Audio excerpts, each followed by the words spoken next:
Sebelum hari pernikahan, ibu calon mertua membawa seluruh kerabatnya ke rumahku. Dia berteriak, "Masih bisa berdiri saja di situ? Cepat ke dapur siapkan makanan, kami sudah lapar." Seketika itu juga, aku membatalkan pernikahan dan mengusir mereka semua. Nama saya Dewi Larasati. Tahun itu usiaku 32 tahun, bekerja sebagai manajer kualitas di sebuah perusahaan makanan. Pekerjaanku membuatku terbiasa menimbang dan mengukur, terbiasa melihat tanggal kedaluarsa, terbiasa memeriksa setiap detail kecil untuk menghindari kesalahan. Sifatku pun menjadi seperti itu, tidak suka keributan, tetapi jika sudah melihat sesuatu yang tidak masuk akal, aku harus menyelesaikannya sampai tuntas. Aku akan menikah dengan Bima Prakoso. Saat itu tinggal 6 minggu lagi menuju hari yang telah kami pilih. Pernikahan kami rencananya akan diadakan secara sederhana, tidak megah, hanya mengundang kerabat dekat dari kedua belah pihak dan beberapa sahabat karib. Aku tidak suka pesta yang riuh, aku mendambakan kehidupan yang baik. Pagi berangkat kerja, malam pulang disambut hidangan hangat. Ada seseorang yang menemaniku bertukar cerita-cerita sepele, itu sudah cukup. Akhir tahun di Jakarta, cuacanya memang tidak sedingin di pegunungan. Namun, angin sepoi-sepoi yang berembus melalui ganggang sempit tetap saja bisa membuat hati seseorang merasa melankolis. Sore itu, aku pulang kerja lebih awal dari biasanya, mengendarai motorku melewati barisan pohon yang daunnya mulai berguguran, melihat orang-orang memajang hiasan lampu kelap-kelip dan kue kering di depan toko mereka. Tiba-tiba hatiku terasa hangat, membayangkan bahwa aku akan segera memiliki sebuah keluarga. Keluarga yang kubayangkan sangatlah sederhana. Sebuah dapur dengan lampu yang terang, sebuah meja makan yang bersih, seorang pria yang tidak perlu mengucapkan kata-kata manis, tetapi tahu bagaimana membela istrinya saat dibutuhkan. Aku tiba di rumah yang baru saja diatasnamakan oleh kedua orang tuaku untukku sebelum pernikahan. Orang luar mungkin mendengar kata rumah di kompleks elit dan mengira aku hidup mewah, tetapi sebenarnya ini adalah rumah hasil jerih payah orang tuaku seumur hidup, dibeli di sebuah kompleks perumahan dengan taman kecil, dinding putih, dan atap jenteng abu-abu. Pagarnya tidak tinggi namun kokoh. Begitu masuk, ada halaman yang cukup untuk menanam beberapa rumpun melati. Ayahku suka pohon melati, ibuku suka beberapa pot bunga pukul 9, sedangkan aku paling suka dapurnya. Dapur di rumahku luas dan memiliki sirkulasi udara yang baik, dengan jendela yang menghadap ke area hijau di belakang. Aku tipe perempuan yang bisa duduk diam selama 1 jam hanya untuk memastikan gulai ikan meresap sempurna. Aku bukan koki hebat, tapi aku suka perasaan menyiapkan makanan dengan tanganku sendiri. Beberapa kali Bima datang bermain, aku memasak sayur bening bayam, ditambah sambal terasi dan ikan asin goreng yang renyah. Dia makan dengan lahap, sambil terus memuji. "Kamu masak bagaimana? Kok rasanya pas sekali, Dewi?" Terasa seperti masakan rumah. Kalimat itu terdengar biasa. Tapi wanita mana yang tidak luluh hatinya melihat pria yang dicintainya makan sampai bersih, lalu bersandar di kursi, sambil menghela napas dengan sangat wajar. Ayahku, Bapak Hermawan Suryo, adalah orang yang pendiam. Beliau bekerja sebagai insinyur hampir seumur hidupnya, terbiasa dengan prinsip dan kepastian. Sejak pensiun, beliau jadi lebih teliti dalam urusan keluarga. Beliau tidak sering menunjukkan kasih sayang dengan kata-kata. Jika menyayangi seseorang, beliau akan membuatkan sesuatu untuknya, sebuah rak, sebuah gembok, sebuah engsel, terlihat sepele, tapi tahan lama. Ibuku, Ibu Watiningsih, berbeda. Ibu adalah seorang pedagang kecil, bertemu banyak orang, mendengar banyak kisah hidup. Ibu memiliki kelembutan, tetapi di dalam kelembutannya ada ketajaman seorang yang sudah kenyang asam garam kehidupan. Ibu sering menasihatiku, "Anakku, hidup baik itu bagus, tapi baik bukan berarti membiarkan orang lain meremehkanmu." Saat orang tuaku melakukan proses balik nama sertifikat rumah untukku, aku masih ingat betul, itu adalah hari Sabtu pagi. Ayah mengenakan kemeja putih, ibu mengenakan pakaian sederhana. Mereka berdua mengantarku mengurus administrasi sampai selesai, lalu langsung pulang. Dalam perjalanan, ayah tidak banyak bicara.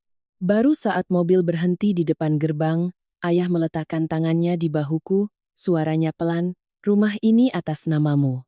Ayah dan ibu tidak berharap kamu mengandalkannya untuk bersaing dengan siapapun, tapi ayah harap kamu punya pijakan. Pernikahan itu ada suka dan dukanya, kalau kamu punya pijakan, kamu tidak akan tersesat. Ibu mendengar itu lalu menimpali dengan lembut namun dalam. Segala sesuatu itu ada batasnya, nak. Batas itu seperti grendel pintu. Sekali longgar, angin akan masuk seumur hidup. Aku mendengarnya dengan mata berkaca-kaca. Orang lain mungkin berpikir orang tua memberikan rumah pada anaknya itu untuk pamer, tapi hanya yang pernah mengalami yang paham, itu bukan untuk pamer, tapi untuk berjaga-jaga. Berjaga-jaga bukan dari orang asing, tapi terkadang dari hal-hal yang tidak pernah kita bayangkan. Bima datang beberapa hari setelahnya, membawa sekeranjang buah dan sekotak kue lapis untuk ibuku. Tutur katanya sopan, panggilannya hormat, dan dia terlihat segan pada ayahku. Dia berdiri di halaman, memandang berkeliling, matanya berbinar. Rumahnya indah sekali. Terima kasih ayah, ibu. Bima janji akan menyayangi dan menjaga Dewi. Ibuku tersenyum dan bertanya, sayang itu harus dengan cara yang benar ya nak. Bima mengangguk cepat. Dia punya mulut yang manis. Manisnya bukan tipe yang menjilat berlebihan, tapi tahu kapan harus mengucapkan kalimat yang tepat sehingga orang mudah percaya. Dulu aku berpikir, pria bermulut manis tidaklah buruk, asalkan hatinya tulus. Hari-hari itu kami sibuk dengan berbagai hal. Aku bekerja, malamnya merapikan beberapa barang di rumah baru. Bima bertemu klien, mengurus proyek. Malamnya dia meneleponku beberapa kali, menanyakan apakah aku sudah makan, mengingatkanku untuk tidur lebih awal. Semuanya tampak seperti adegan film prapernikahan yang tenang dan didambakan semua orang. Hanya ada satu hal kecil, tapi aku masih ingat betul. Gantungan kunciku selalu tergantung di pengait dekat rak sepatu. Aku punya kebiasaan seperti itu sejak masih menyewa kontrakan. Pulang ke rumah, langsung gantung kunci di tempatnya, tidak dilempar ke meja, tidak dibiarkan di dalam tas. Kata orang, barang awet karena dirawat. Aku menambahkan, rumah tenang karena teratur. Malam itu, saat aku baru selesai berganti pakaian dan sedang sibuk menanak nasi, Bima datang. Dia berdiri di ambang pintu dapur, menatapku sejenak lalu berkata, Dewi, Mas mau bicara sesuatu, jangan salah paham ya. Aku berbalik, tanganku masih basah sehabis mencuci sayur. Ada apa? Kok serius sekali? Dia tersenyum, menggosok-gosokkan kedua tangannya seperti orang yang sedang menimbang kata-kata agar terdengar pas. Ini kan rumah baru? Kadang-kadang tukang datang pasang gorden, pasang pemanas air. Kalau kamu sedang kerja, siapa yang bukakan pintu? Mas minta satu kunci duplikat ya. Mas tidak akan berbuat macam-macam, hanya untuk berjaga-jaga kalau ada perlu, biar bisa Mas cek. Jadi kamu tidak perlu repot-repot pulang. Jujur saja, saat itu aku hanya berpikir sederhana, sebentar lagi menikah, kalau terlalu perhitungan juga aneh kedengarannya. Lagi pula, alasan Bima sangat masuk akal, begitu masuk akal sampai aku merasa jika menolak, aku akan terlihat seperti orang yang curigaan. Aku terdiam beberapa detik, Bima menatapku tatapannya seolah menunggu dan memohon. Dia menambahkan satu kalimat lembut, Mas hanya ingin menjagamu, rumahmu juga tempat yang ingin Mas jaga. Kalimat itu membuat hatiku sedikit luluh. Aku berjalan ke tempat gantungan kunci, membuka cincinnya, mengambil satu kunci cadangan dan meletakkannya di telapak tangannya. Aku bahkan berpesan, kamu boleh pegang, tapi kalau mau datang ke rumah untuk urusan apapun, kabari aku dulu. Dan jangan berikan pada orang lain, aku tidak suka orang asing keluar masuk sembarangan. Bima langsung mengangguk. Mas tahu, Mas menghargai kamu. Aku masih ingat perasaan dingin logam di tanganku saat menyerahkan kunci itu. Lalu tangan Bima menggenggamnya, seolah menutup sebuah persoalan yang kukira tidak akan berarti apa-apa. Setelah itu, dia membantuku menyiapkan makan malam. Malam itu aku memasak semur daging dan sayur lodeh. Selesai makan, Bima masih sempat bercanda. Nanti kalau sudah menikah, berat badanku naik pasti gara-gara istri yang merawat. Aku ikut tertawa. Merasa hidupku sepertinya sedang berjalan di rel yang benar. Tapi malam itu, saat mengantar Bima pulang, aku berdiri di teras menatapnya pergi. Tiba-tiba di kepalaku terngiang ucapan ibu. Batas itu seperti grendel pintu. Aku tidak tahu mengapa aku teringat kalimat itu tepat di saat itu. Mungkin karena hidup memang sering begitu. Firasat tidak datang seperti petir, melainkan seperti perasaan gelisah di dalam hati, ringan tapi menetap. Aku masuk kembali, melewati gantungan kunci, melihat sisa kunci yang tergantung. Semuanya masih sama, rumah masih terang, penanak nasi masih hangat, hanya saja aku merasa gantungan kunci itu seperti kehilangan sebagian bebannya. Orang tua sering berkata, jaga nama baik keluarga.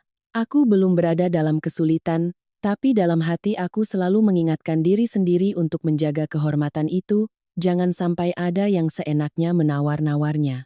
Aku mematikan sebagian lampu, mengunci pintu dan naik ke kamar, menenangkan diri bahwa aku hanya terlalu khawatir, bahwa saling mencintai lalu menikah, berbagi satu kunci rumah, bukanlah hal besar. Hanya saja, aku tidak menyangka bahwa hal sekecil kunci itu bisa membuka pintu-pintu yang tidak pernah ingin kumasuki. Setelah memberikan kunci itu, aku sibuk luar biasa dengan pekerjaan akhir tahun.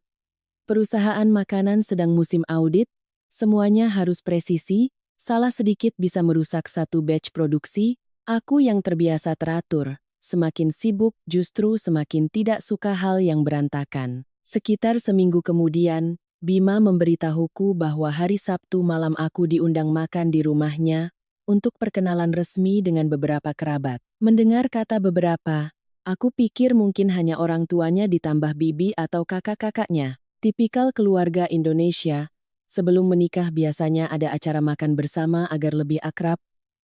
Aku mempersiapkan diri, tidak berlebihan, sebuah gaun berwarna lembut, rambut diikat rapi, dan membawa sekotak teh melati premium yang dibungkus rapi oleh ibuku. Ibu berpesan, kalau bertemu keluarga orang, tetaplah sopan dan tenang. Mereka suka atau tidak itu urusan mereka, tapi jangan sampai kita bisa disalahkan karena etika. Aku mengangguk. Nasihat ibu terdengar ringan tapi seperti jarum dan benang penuntun. Aku tidak tahu mengapa aku begitu berhati-hati. Mungkin karena di dalam hati masih ada sedikit keraguan yang samar, seperti saat masuk dapur dan mencium bau gas yang aneh, belum menyengat tapi sudah membuat kita waspada. Rumah Bima berada di kawasan pemukiman lama, tidak besar tapi ramai. Dia mengajakku bertemu di sebuah rumah makan keluarga di dekat rumahnya, agar kerabatnya mudah datang. Tempatnya sederhana tapi bersih. Meja kayu, kipas angin di langit-langit berputar pelan. Suara denting piring dan sendok terdengar sangat hidup. Saat aku tiba, Bima sudah menunggu di depan. Melihatku, dia tersenyum lebar. Dewi sudah datang, ayo masuk, di dalam ada ibu, Tante Susi, dan Mas Agus. Aku melangkah masuk, dalam hati berkata, tenang saja, hanya makan malam biasa. Ibu Ratih Widjojo duduk di tengah meja, mengenakan blus bunga-bunga yang mencolok, tapi jenis mencolok yang disengaja, seolah ingin semua orang yang melihat tahu bahwa dialah pemimpinnya. Di sebelahnya ada Bapak Tirtayasa, wajahnya ramah, dan tidak banyak bicara. Tante Susi tersenyum lebar, tapi tatapan matanya tajam seperti pisau tipis. Sedangkan Mas Agus duduk menyamping, kakinya tidak bisa diam, tangannya sibuk dengan ponsel, sesekali mengangkat kepala menatapku dari atas sampai bawah. Aku menunduk memberi salam. Selamat malam Om, Tante. Selamat malam Bu. Ibu Ratih menatapku sekilas lalu bergumam, oh, sudah datang, duduklah. Bapak Tirtayasa mengangguk, suaranya ramah. Iya, silakan duduk, Nak. Tante Susi tertawa, mulutnya manis. Wah, Dewi ini kelihatannya kalem ya. Kalem itu anugerah loh, Nak. Keluarga ini suka orang yang penurut. Aku mendengar kata penurut dan hatiku sedikit tersentil. Dalam hidup, orang memuji kita penurut kadang bukan karena sayang, tapi karena menganggap kita mudah diatur. Makanan dihidangkan dengan cepat. Ikan bakar dengan sambal kecap, sayur asem yang harum, sepiring lalapan segar, dan semangkuk sambal terasi. Ibu Ratih mengambilkan ikan untukku, tapi setelah itu dia mengucapkan kalimat yang seolah bercanda tapi tidak sepenuhnya bercanda. Anak perempuan kalau tahu makan ikan bakar dan lalapan itu sudah bagus, jangan suka pilih-pilih makanan, nanti kalau sudah masuk rumah mertua repot. Aku tersenyum. Iya, Tante, saya makan apa saja bisa. Bima yang duduk di sebelahku buru-buru menimpali untuk mencairkan suasana. Dewi ini jago masak loh, Bu. Masakan rumahan seperti sayur bening dan sambal terasinya enak sekali. Kalimat itu seharusnya pujian biasa. Tapi Ibu Ratih mendengarnya sambil menyipitkan mata. Oh ya, bisa masak itu bagus. Calon menantu kalau tidak bisa urus dapur, nanti jadi bahan omongan orang. Aku meletakkan sendokku, masih menjaga nada suaraku tetap lembut. Menurut saya, urusan dapur itu urusan bersama, Bu. Siapa yang sempat, bisa saling bantu. Tante Susi langsung tertawa, mengetuk-ngetukkan sumpitnya ke mangkuk seolah sedang menceritakan hal lucu. Ya ampun, dengar tidak, urusan bersama. Ide yang bagus juga. Tapi nak, kalau sudah di rumah mertua, harus tahu mana atas mana bawah. Perempuan itu kalau bisa sedikit mengalah, rumah tangga jadi adem.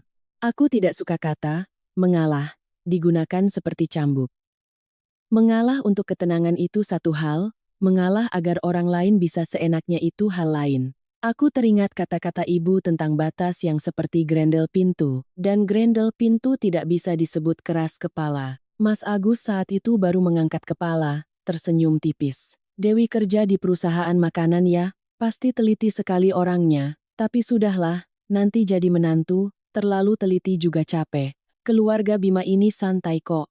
Dia bilang santai, tapi tatapannya tidak santai. Belum sempat aku menjawab, Ibu Ratih sudah memanggil pelayan, Mbak. Minta teh hangat satu teko. Lalu dia menoleh padaku dan berkata dengan santai, Dewi, tolong tuangkan teh untuk tante dan yang lain ya. Kalimat itu jatuh di meja makan dengan ringan, tapi aku mendengarnya sejelas suara piring pecah di lantai keramik. Aku adalah tamu, tapi diperintah seolah itu sudah menjadi kewajiban.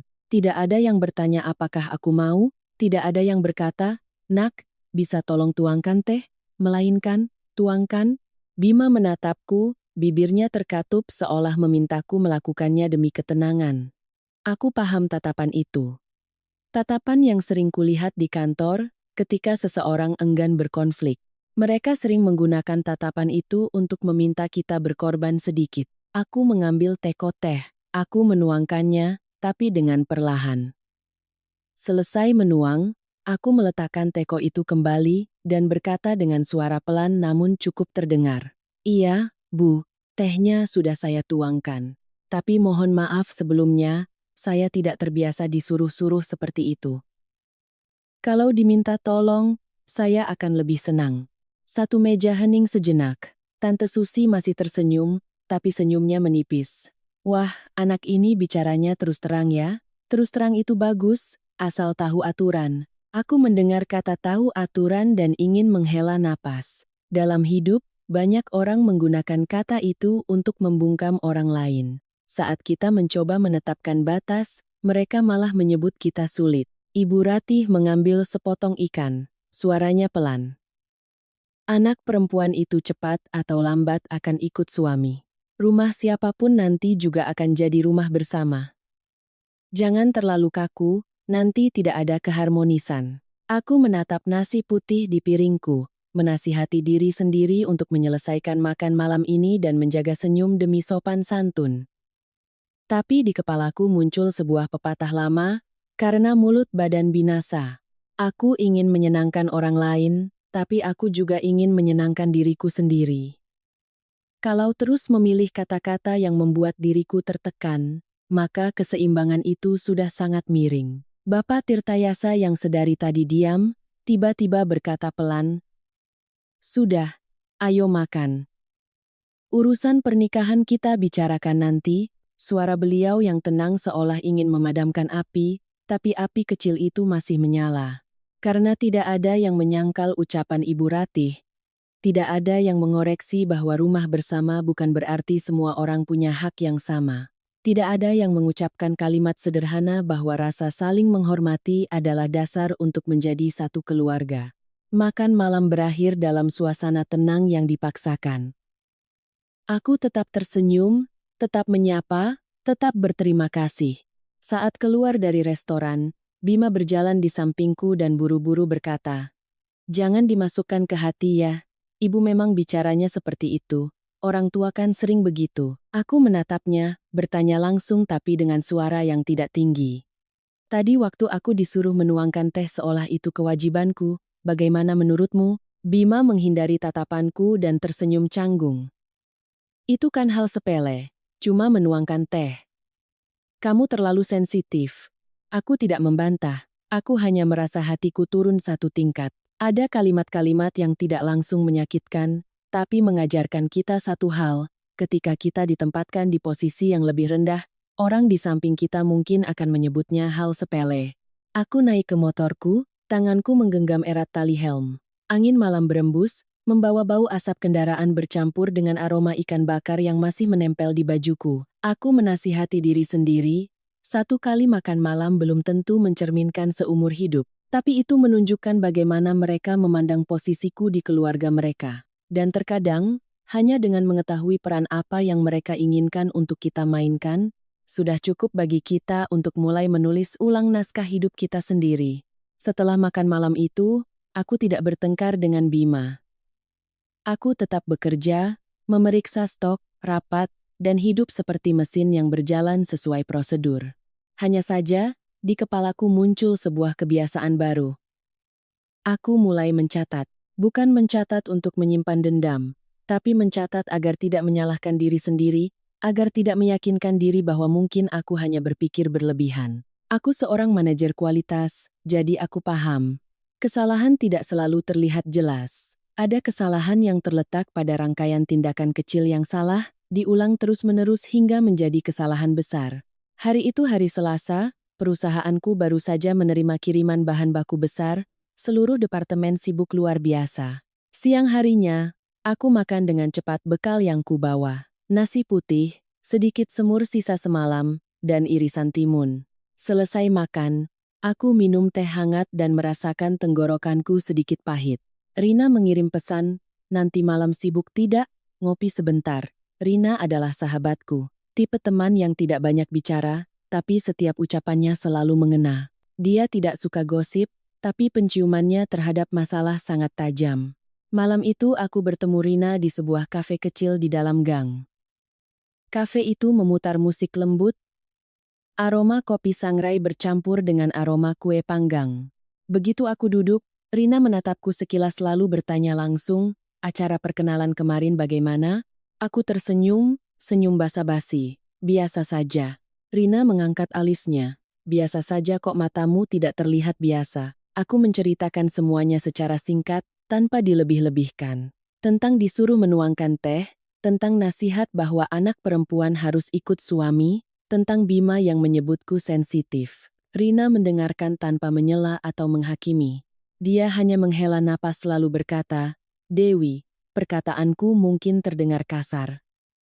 Rumah itu atas namamu, hak ada padamu, tapi kalau kamu memberikan orang lain hak untuk keluar masuk dengan bebas, secara hukum rumah itu tetap milikmu, tapi secara kenyataan akan menjadi rumah bersama versi mereka." Aku terdiam. Dia melanjutkan, suaranya datar seperti sedang membacakan peraturan, "Jangan sampai kamu baru kaget ketika mereka sudah keluar masuk seperti rumah sendiri.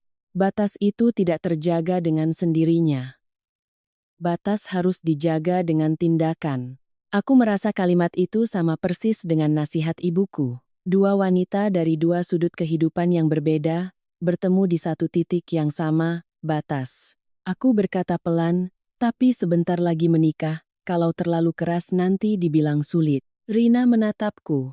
"Sulit bagi siapa? Sulit bagi orang yang ingin melangkahi batasmu. Tapi orang yang benar-benar menyayangimu, mereka akan melihat bahwa kamu sedang melindungi dirimu sendiri." Saat akan pulang, Rina menutup percakapan dengan satu kalimat yang terus kuingat. Ukur baju di badan sendiri itu bukan berarti hidup seadanya, tapi untuk tahu mana bagianmu, mana bagian orang. Kalau sudah bukan bagianmu, jangan diambil. Aku pulang ke rumah, membuka pintu, menyalakan lampu dapur. Rumah begitu sunyi sampai aku bisa mendengar detak jam dinding. Aku berdiri sejenak sebelum berganti pakaian. Di kepalaku terngiang kalimat, "Jangan berikan hak untuk keluar masuk dengan bebas." Aku mencoba mengabaikannya karena aku takut aku sedang mencurigai calon suamiku sendiri. Tapi hidup seringkali ironis, Semakin kita hindari, semakin dia datang. Sekitar pukul 10 malam, Bima melakukan panggilan video. Wajahnya di layar tampak sedikit lelah, tapi suaranya tetap manis. Sudah tidur, sayang, baru selesai mandi. Dia tersenyum. Mas lagi di proyek. Besok ada tukang mau pasang pemanas air di rumahmu. Takutnya kamu kerja tidak sempat pulang. Bagaimana kalau kamu kasih Mas remote gerbang sama kunci pintu samping, biar tidak merepotkan? Aku tertegun. Remote gerbang adalah sesuatu yang kusimpan terpisah. Karena jika gerbang luar bisa dibuka, orang bisa berdiri di halaman dan memandang ke dalam rumah, rasanya sangat berbeda. Dan kunci pintu samping. Sebenarnya, pintu samping rumahku terhubung ke sisi rumah dekat dapur, jarang sekali kugunakan. Aku bertanya, untuk apa remote gerbang? Kalau tukang datang, kamu kan bisa jemput mereka dan bukakan. Kenapa harus pegang remote? Dia tertawa. Tawa seolah aku menanyakan hal bodoh. Ya biar praktis saja, Mas kan harus bolak-balik. Kalau kamu sedang rapat, Mas bisa buka sendiri untuk memeriksa. Kamu kan sudah kasih kunci utama, tambah ini satu apa salahnya? Kalimat apa salahnya muncul lagi. Aku mendengarnya dan hatiku terasa dingin. Tapi Bima terus berbicara, suaranya lebih lembut. Jangan berpikir macam-macam ya, Mas begini karena peduli padamu. Lagi pula besok tukangnya datang pagi, takutnya Mas telat. Aku menatap wajahnya di layar. Sebagian dari diriku ingin berkata tidak.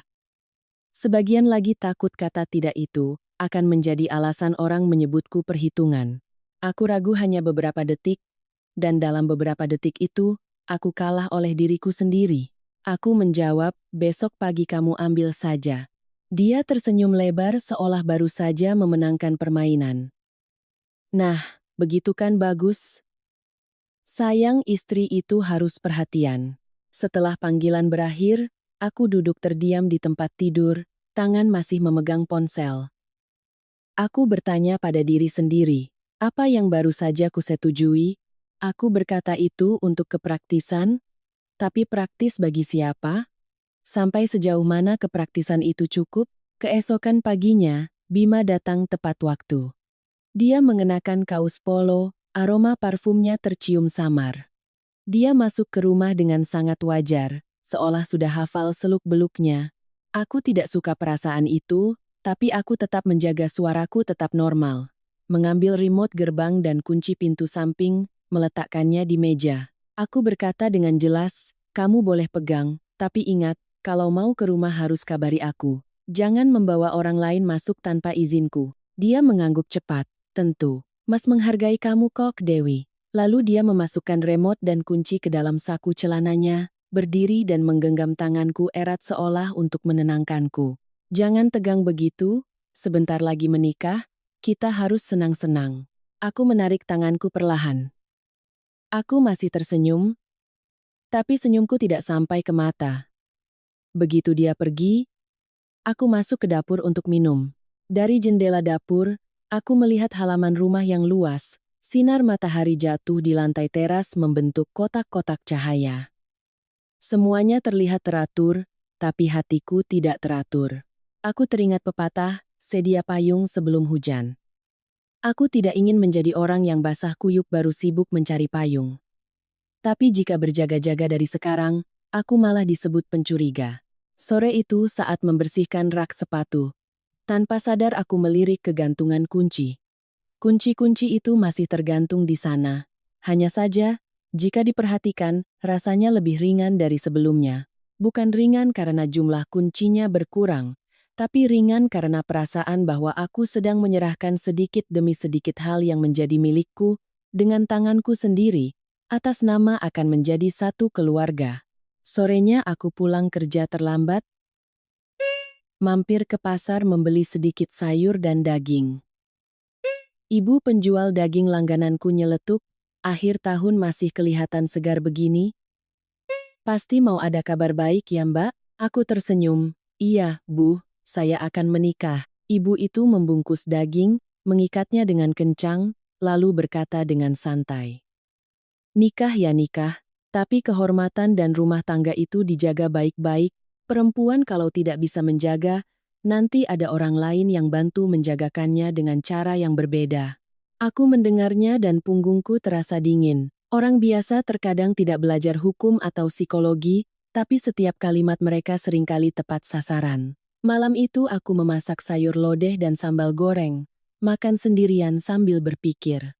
Menjaga baik-baik yang dimaksud orang bukan hanya menjaga kunci, tapi menjaga hak untuk mengambil keputusan dalam hidup kita sendiri. Aku meletakkan piring, menatap ke arah pintu utama. Tiba-tiba aku sadar, hal yang paling menakutkan di dalam rumahku bukanlah orang asing yang masuk, melainkan orang yang kupercaya memegang kunci di tangannya lalu berkata, "Ini kan hal sepele." Sejak Bima memegang remote gerbang dan kunci pintu samping, aku perhatikan dia lebih sering datang ke rumah.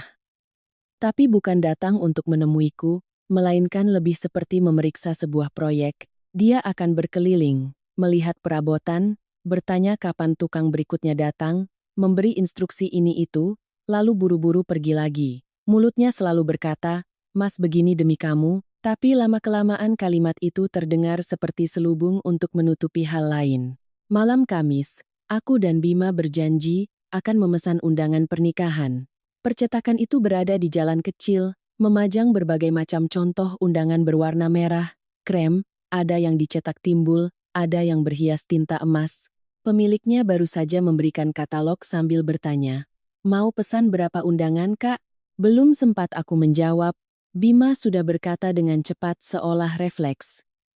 "Sekitar 200, Bu. Keluarga saya keluarga kami cukup besar." Aku menatapnya. Dia tersenyum canggung seperti baru saja salah bicara. Aku tidak ingin mempermasalahkannya di depan umum, jadi aku hanya mengangguk, berpikir itu hal kecil. Tapi kata keluarga saya keluar dari mulutnya begitu cepat, begitu alami.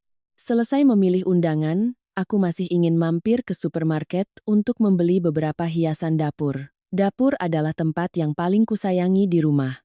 Aku tidak suka dapur yang berantakan. Jadi aku ingin membeli beberapa toples bumbu yang seragam, sebuah talenan kayu tebal, dan beberapa lap dapur berwarna lembut. Bima berjalan di sampingku, ponselnya bergetar terus-menerus. Begitu melihat layar, dia langsung mengangkat telepon, suaranya berubah menjadi nada bicara bisnis. "Halo, iya, ini saya." Aku sedang berdiri di depan rak toples kaca, mendengar suaranya menjauh beberapa langkah. Awalnya hanya jawaban-jawaban singkat, lalu aku mendengar lebih jelas. "Hari Minggu ya? Boleh. Kalian datang saja ke rumah saya. Luas kok, bisa lihat-lihat dengan nyaman." Aku membeku. Tanganku masih memegang sebuah toples. Aku pikir aku salah dengar, tapi dia melanjutkan, suaranya seperti sedang pamer. "Iya, rumah baru saya di dekat area itu. Ada halamannya, dapurnya luas. Nanti datang saja, kita bicarakan di sana." Aku tidak langsung berbalik. Aku tidak ingin menjadi wanita yang membuat keributan di supermarket, tapi di dalam dadaku ada sesuatu yang memanas lalu mendingin dengan cepat, seperti harga diriku baru saja disentil oleh seseorang. Dia menutup telepon, berbalik dan melihatku berdiri diam, lalu tersenyum. "Kenapa? Sudah dapat pilihannya?" Aku meletakkan toples itu dan menatap lurus ke arahnya. "Kamu baru saja bilang rumah saya?" Senyum Bima sedikit kaku. Dia melihat sekeliling seolah takut ada yang mendengar. Lalu dia menarikku ke tempat yang lebih sepi, suaranya merendah, "Astaga, Mas kan cuma bilang begitu biar praktis. Rumahmu kan nanti juga jadi rumah kita setelah menikah." Aku menjaga suaraku tetap tenang, tapi kata-kataku tidak lagi lembut. "Praktis untuk siapa? Dan kamu bicara dengan siapa tadi?" Bima menjawab cepat. "Mas Agus." Dia tanya. "Katanya kerabat mau datang lihat-lihat rumah. Kamu kan tahu, orang tua suka penasaran. Mas cuma asal bicara saja. Tidak ada apa-apa. Lagi-lagi tidak ada apa-apa." Aku menatapnya, kali ini tidak membiarkannya lolos. "Aku sudah bilang padamu untuk tidak membawa siapapun ke rumah tanpa izinku." Dia menghela napas, suaranya terdengar sedikit kesal yang coba ditahan. "Dewi, kamu ini kenapa? Cuma datang lihat rumah. Rumahmu kan luas. Lagi pula, Mas bilang rumahku atau rumahmu, kan sama saja, itu rumah kita berdua. Kamu ini terlalu kaku, nanti didengar orang bisa ditertawakan." Kalimat ditertawakan orang membuatku sakit hati.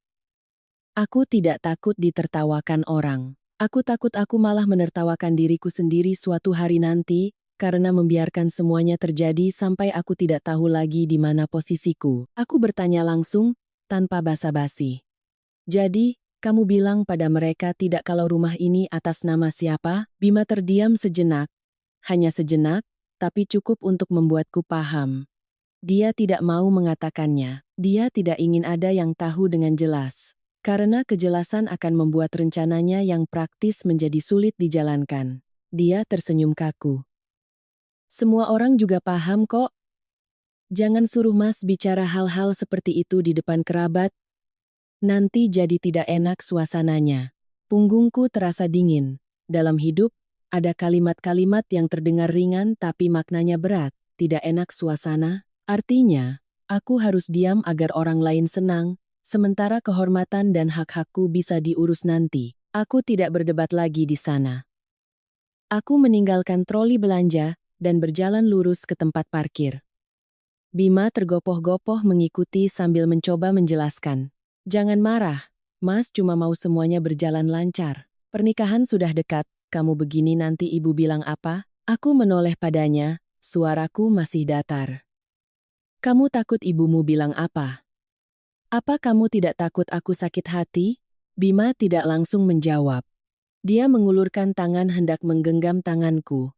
Aku menghindar perlahan. Bukan karena sombong, tapi aku butuh ruang untuk bernapas. Dalam perjalanan pulang, lalu lintas akhir tahun begitu padat. Orang-orang membawa pohon Natal, hiasan, suara klakson bersahutan. Aku duduk di belakang motor Bima, tapi rasanya seperti duduk di belakang orang yang tidak sejalan denganku. Mulutnya terus berkata dia peduli, tapi setiap kali menyentuh batas, dia selalu mundur ke pihak keluarganya. Sesampainya di rumah, aku tidak langsung masuk. Aku berdiri di luar gerbang sejenak, menatap halaman yang dulu kurasa tenang, kini tiba-tiba terasa rapuh. Rumah yang diatasnamakan orang tuaku untukku terdengar hebat, tapi pada akhirnya itu hanyalah tempat bagiku untuk berdiri tegak. Orang tuaku membeli rumah ini seharga hampir 12 miliar rupiah, bukan untuk kupakai bersaing, tapi agar aku tidak terpojok ke posisi tanpa jalan keluar. Aku melangkah masuk, meletakkan tasku, membuka ponsel, dan melakukan apa yang pernah dikatakan Rina. Aku membuat catatan baru. Aku tidak menulis panjang lebar, hanya poin penting. Kamis, 19. Neljäkymmentä. Bima menerima telepon, menyebut rumah saya, mengundang kerabat hari Minggu, 20,05. Saat ditanya, Bima menjawab hanya asal bicara, menghindari topik kepemilikan. Selesai menulis, aku duduk di kursi dapur. Aku mendengar suara kulkas berdengung, suara jam dinding berdetak, dan merasakan setiap tingkat emosi di dalam diriku, kecewa, lalu marah, lalu sedih, dan akhirnya, sadar. Kata orang, sepatah kata bisa melukai. Dalam kasusku, mungkin kalimat rumah saya adalah awal dari banyak masalah lain. Bukan karena aku mempermasalahkan kata-kata, tapi karena kata-kata itu menyentuh langsung harga diriku. Harga diri seorang wanita tidak terletak pada suaranya yang keras atau lembut, tapi pada apakah dia dibiarkan menjadi bayangan di dalam aset dan hidupnya sendiri. Aku berdiri, membuka lemari, mengambil beras untuk menanak nasi. Tanganku bekerja, tapi pikiranku semakin jernih. Aku tahu, mulai sekarang aku tidak bisa hanya mendengar dengan perasaan, aku harus melihat dengan fakta, dan fakta selalu meninggalkan jejak. Hari itu adalah hari di mana pekerjaan menahanku lebih lama dari perkiraan. Akhir tahun, perusahaanku mendapat inspeksi mendadak, setiap departemen tegang luar biasa. Aku biasanya tidak suka pulang terlambat, tapi hari itu jika aku pulang duluan, seluruh timku akan kerepotan. Sebagai seorang manajer, aku tidak bisa meninggalkan bawahanku begitu saja. Aku keluar dari gerbang kantor saat langit sudah mulai gelap. Belum benar-benar malam, tapi jenis senja yang membuat pandangan mata lelah. Aku mengendarai motorku pulang. Di kepala masih terbayang angka-angka, kode produksi, tanggal kedaluarsa, berita acara. Aku hanya ingin cepat sampai rumah, mandi, lalu memasak mie instan pun tidak apa-apa, asalkan tenang. Tapi begitu aku berbelok ke jalan menuju komplek perumahanku, jantungku berdebar tidak karuan. Di luar gerbang, sepeda motor terparkir penuh. Bukan satu atau dua motor seperti tamu biasa, tapi berderet-deret, ditambah sebuah mobil yang diparkir miring membuat jalan masuk menyempit. Lampu di halaman menyala terang benderang. Suara orang berbicara dan tertawa terdengar sampai keluar, bercampur dengan suara jeritan anak-anak. Aku mengerem motorku, berdiri di luar memandang ke dalam selama beberapa detik. Pikiranku kosong seolah memoriku baru saja dihapus. Aku tidak menerima pesan apapun, tidak ada panggilan, tidak ada Dewi, keluarga Mas mampir sebentar. Tidak ada satu kalimat pun kamu pulang jam berapa, tidak ada apa-apa. Aku menuntun motorku masuk, mencoba tetap tenang. Begitu melewati gerbang, aku melihat pintu utama terbuka lebar. Di dalam rumah terang benderang, aroma makanan menguar, aroma gorengan dan sambal. Mendengarnya saja sudah membuatku enek. Belum sempat aku benar-benar melangkahkan kaki ke ruang tamu, sebuah suara wanita yang tajam dan tegas terdengar. Berdiri di situ buat apa? Cepat ke dapur siapkan makanan untuk semua orang, anak-anak sudah lapar.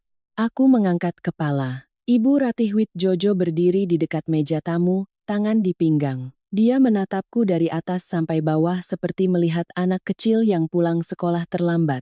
Di belakangnya, aku melihat Tante Susi duduk bersilang kaki, tersenyum tipis. Beberapa kerabat yang belum pernah kutemui. Ada yang sedang mengupas buah, ada yang membuka kantong keripik, ada yang begitu santainya sampai melepas sandal dan menatanya rapi di sudut seolah mereka sudah lama terbiasa di rumah ini. Aku mendengar suara tusuk gigi, suara sendok beradu dengan gelas, suara anak-anak berlari di tangga, dan aku merasa seperti didorong keluar menjadi tamu di rumahku sendiri.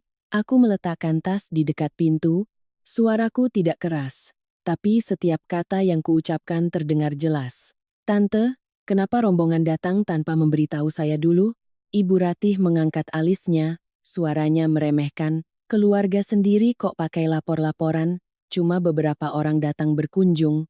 Calon menantu sudah pulang ya seharusnya urus rumah, bukan banyak tanya. Dua kata calon menantu yang diucapkannya terdengar seperti stempel yang ditempelkan di dahiku.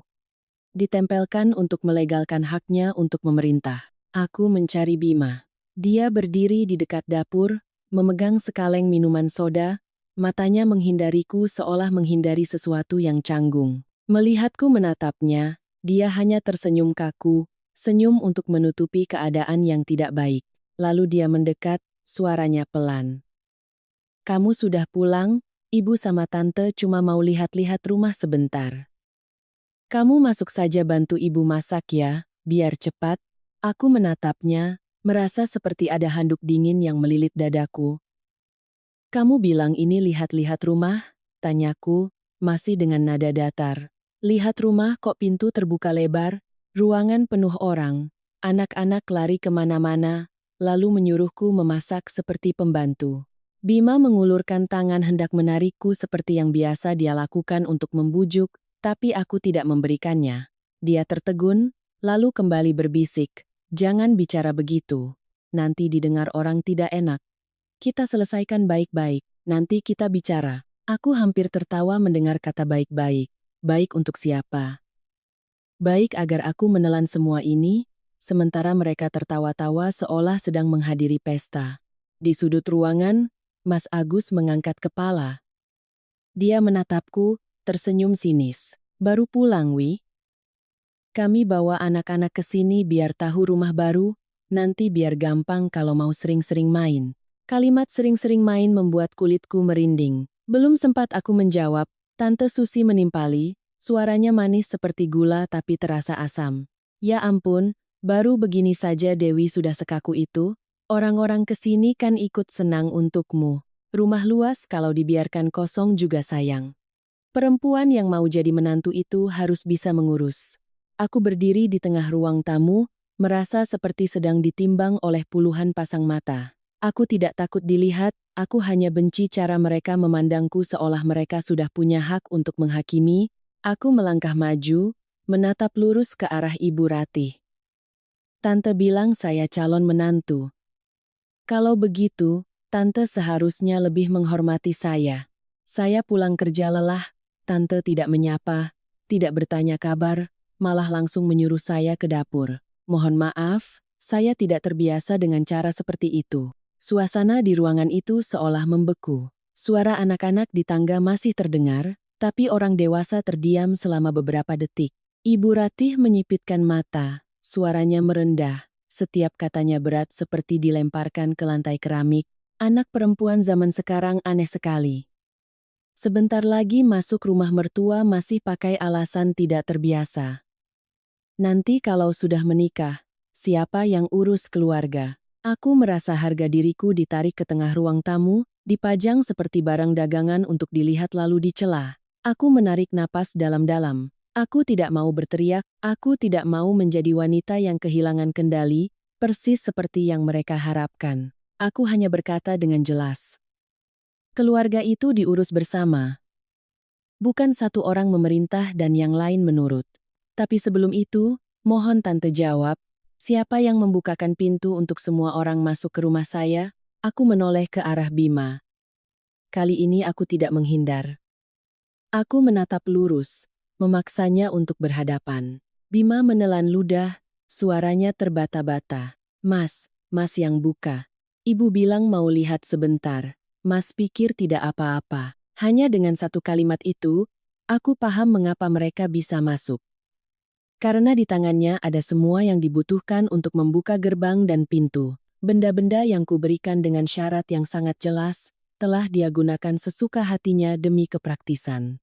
Aku teringat sebuah pepatah, diberi hati minta jantung. Kemudahanku hari ini telah menjadi jalan bagi mereka untuk melangkah lebih jauh. Saat aku masih berdiri di sana, Ibu Ratih sudah menoleh ke salah satu kerabatnya. Suaranya seperti pemilik rumah sungguhan. Lihat itu, calon menantu kok begitu. Nanti kalau sudah menikah, apa masih mau diatur? Biar tante yang ajari dari sekarang. Lalu dia menoleh kembali padaku. Tatapannya dingin. Masuk ke dapur. Jangan bikin drama di depan orang tua. Aku merasa pipiku memanas. Bukan karena malu. Tapi karena dihina. Aku belum menikah. Aku belum melangkahkan kaki ke rumah siapapun.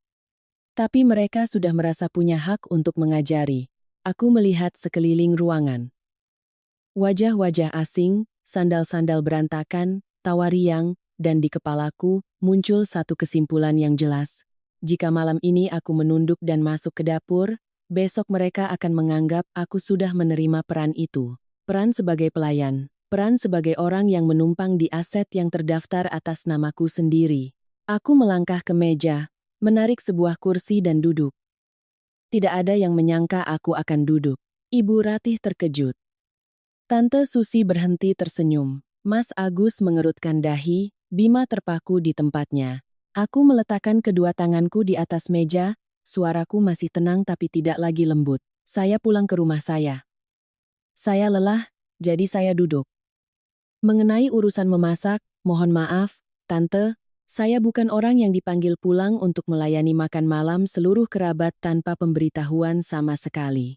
Seluruh ruangan hening seketika. Sesaat kemudian, aku mendengar Ibu Ratih menarik napas dalam-dalam seolah akan meledak. Tapi yang membuatku paling merinding bukanlah Ibu Ratih, melainkan kebisuan Bima. Dia menatapku, menatap ibunya, lalu menatap lantai. Kebisuan khas orang yang selalu memilih berada di tengah agar semuanya berjalan sesuai arah yang menguntungkan dirinya. Aku duduk di sana, tidak perlu meninggikan suara.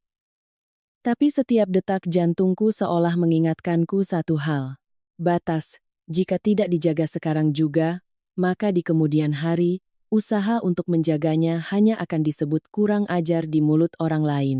Setelah aku duduk, seluruh ruangan seolah dikecilkan volumenya. Hanya terdengar suara anak kecil di tangga yang masih berlari-lari sambil sesekali berteriak, bermain petak umpet. Orang dewasa menatapku, masing-masing dengan tatapan berbeda. Ada yang heran, ada yang kesal, ada yang seolah menunggu aku mengalah agar mereka bisa melanjutkan obrolan. Ibu Ratih adalah yang paling cepat menguasai diri. Dia berdiri tegak, suaranya pelan seolah sedang memberiku pelajaran etika. Kamu boleh duduk, Tapi di rumah ada tamu, kalau kamu tidak menyiapkan makanan, nanti apa kata orang? Aku menatapnya, tidak lagi tersenyum.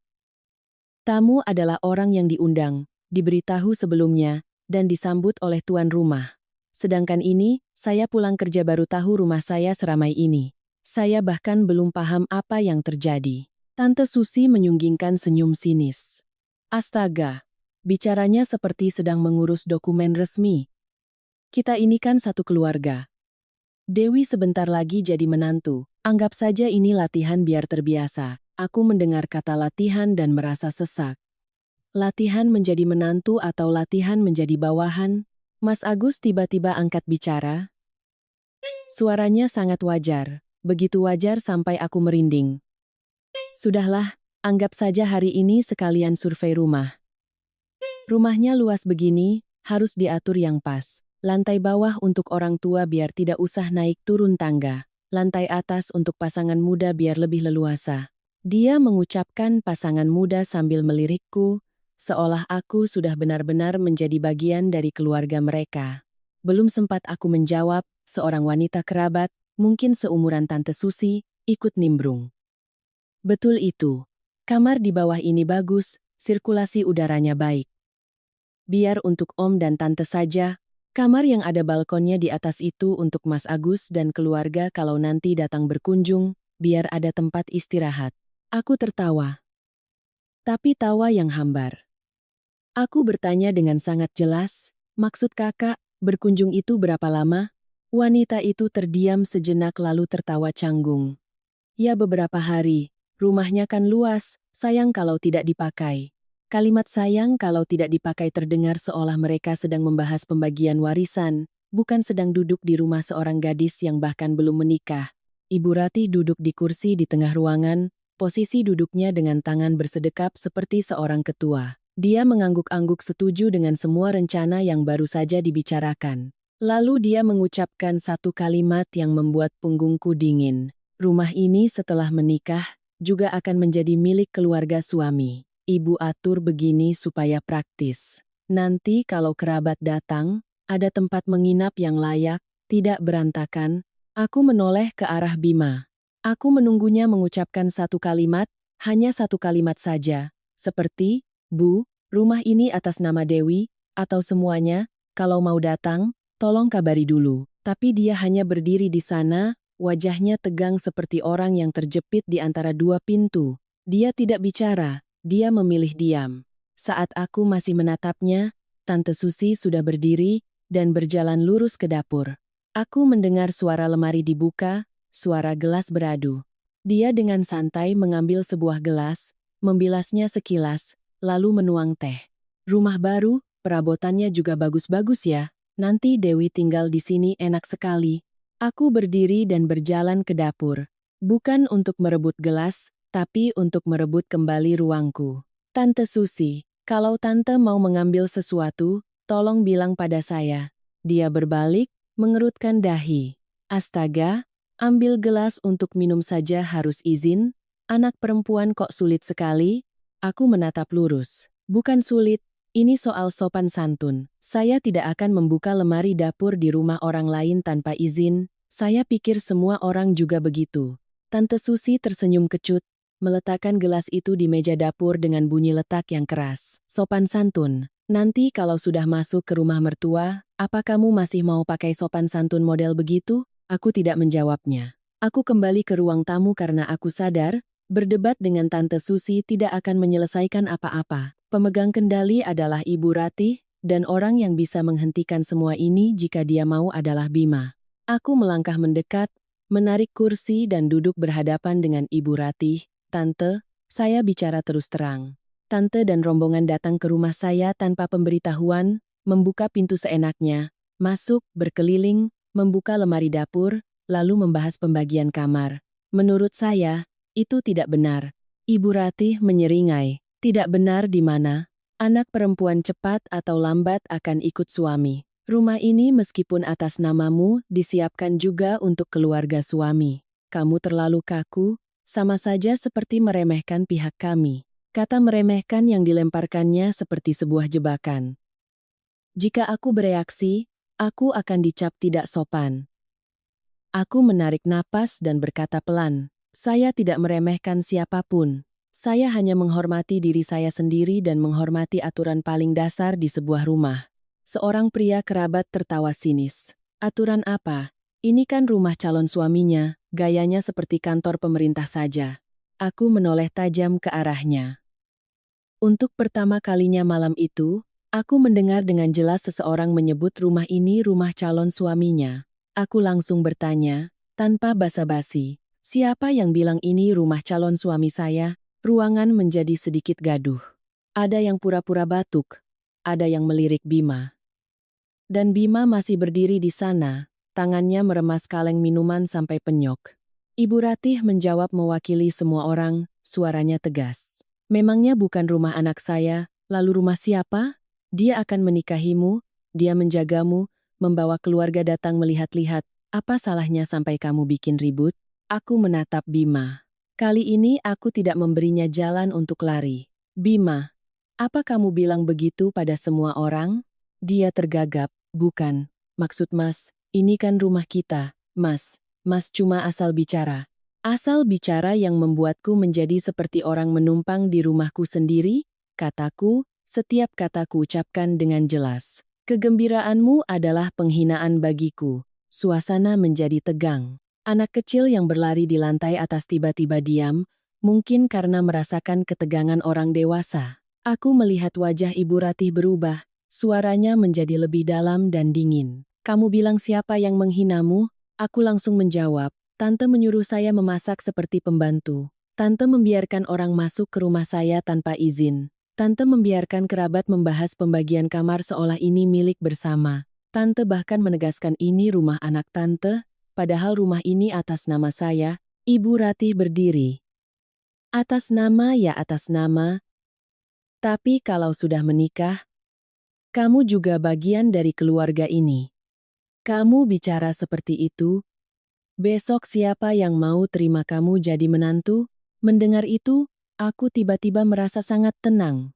Mungkin karena aku sudah paham aturan main mereka. Mereka tidak bicara soal benar atau salah. Mereka bicara soal siapa diterima siapa tidak. Mereka menggunakan kata menantu seperti sebuah belenggu.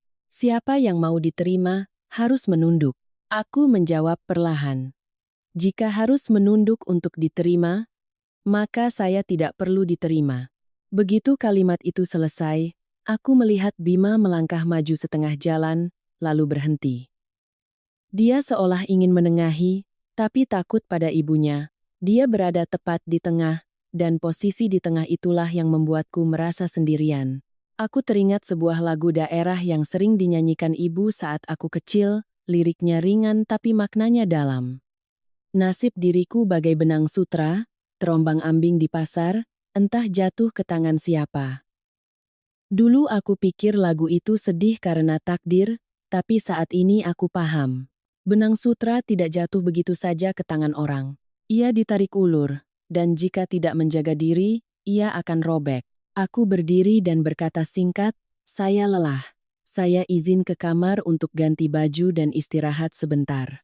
Tanpa permintaan maaf, tanpa memohon, aku hanya menyatakan hal yang wajar, tapi bagi mereka mungkin itu adalah sebuah pembangkangan. Aku melangkah menaiki tangga. Setiap anak tangga terasa seperti satu langkah yang membawaku keluar dari atmosfer yang menekan ini. Ketika sampai di pertengahan tangga, aku mendengar suara Ibu Ratih dari bawah, suaranya masih tajam.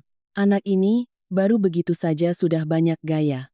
Aku berhenti sejenak, meletakkan tangan di pegangan tangga. Aku tidak berbalik. Aku tidak mau menghabiskan tenaga untuk membalas sindiran itu. Aku hanya merasa sangat jelas di dalam hatiku. Jika malam ini aku tidak menjaga batasku, maka besok rumah ini tidak akan lagi menjadi pijakan, melainkan akan menjadi panggung bagi orang lain untuk mengajariku cara hidup. Aku berjalan lurus masuk ke kamar, menutup pintu, dan untuk pertama kalinya aku merasa suara tawa dan obrolan di bawah tidak lagi terdengar seperti suara kerabat, itu terdengar seperti suara sebuah transaksi di mana barang yang ditawar adalah diriku sendiri. Aku menutup pintu kamarku, bersandar sejenak di baliknya agar napasku kembali teratur. Di dalam kamar, Aroma pelembut pakaian dari spray yang baru kucuci minggu lalu masih tercium samar. Aroma yang familiar itu membuatku sadar bahwa ini adalah rumahku. Namun, suara orang-orang di lantai bawah masih terdengar, setiap tawa dan kalimat seolah merambat naik melalui tangga. Terdengar seperti sebuah perkumpulan di mana tuan rumahnya justru disingkirkan. Aku mengganti pakaianku dengan baju rumah yang lebih nyaman. Selesai berganti, aku tidak berbaring. Aku berjalan ke jendela dan melihat ke halaman. Kendaraan masih terparkir penuh, gerbang masih terbuka. Aku bertanya pada diri sendiri, jika aku terus diam, apakah mereka akan menganggapnya sebagai persetujuan? Orang sering bilang diam itu emas, tapi dalam situasi ini, diam berarti menyerahkan hak. Aku memutuskan untuk berkeliling di lantai atas. Tangga rumahku terbuat dari kayu, menimbulkan sedikit derit saat diinjak. Aku melangkah perlahan untuk mendengar, melihat, dan juga untuk menahan amarah yang mulai membara di dada. Sampai di lorong, aku melihat pintu salah satu kamar tidur sedikit terbuka, cahaya lampu kuning memancar keluar. Aku mendorong pintu masuk, di atas tempat tidur ada sebuah koper hitam berukuran besar, di sampingnya ada tas travel dari kain parasut. Resleting tas itu sedikit terbuka, memperlihatkan beberapa setel pakaian anak-anak yang dilipat terburu-buru. Di lantai ada sepasang sandal plastik kecil, jenis sandal yang biasa dipakai anak-anak di dalam rumah. Aku terpaku. Jantungku berdebar begitu kencang sampai terdengar di telingaku. Mereka datang melihat-lihat rumah tapi membawa koper. Aku beralih ke kamar sebelah. Pintunya tertutup tapi tidak terkunci. Aku membukanya. Di sudut kamar ada 2 kantong plastik berisi barang-barang kecil, handuk, beberapa botol sabun mini, bahkan ada bantal leher berwarna abu-abu. Semua itu adalah perlengkapan orang yang bersiap untuk menginap. Aku tidak butuh penjelasan lagi.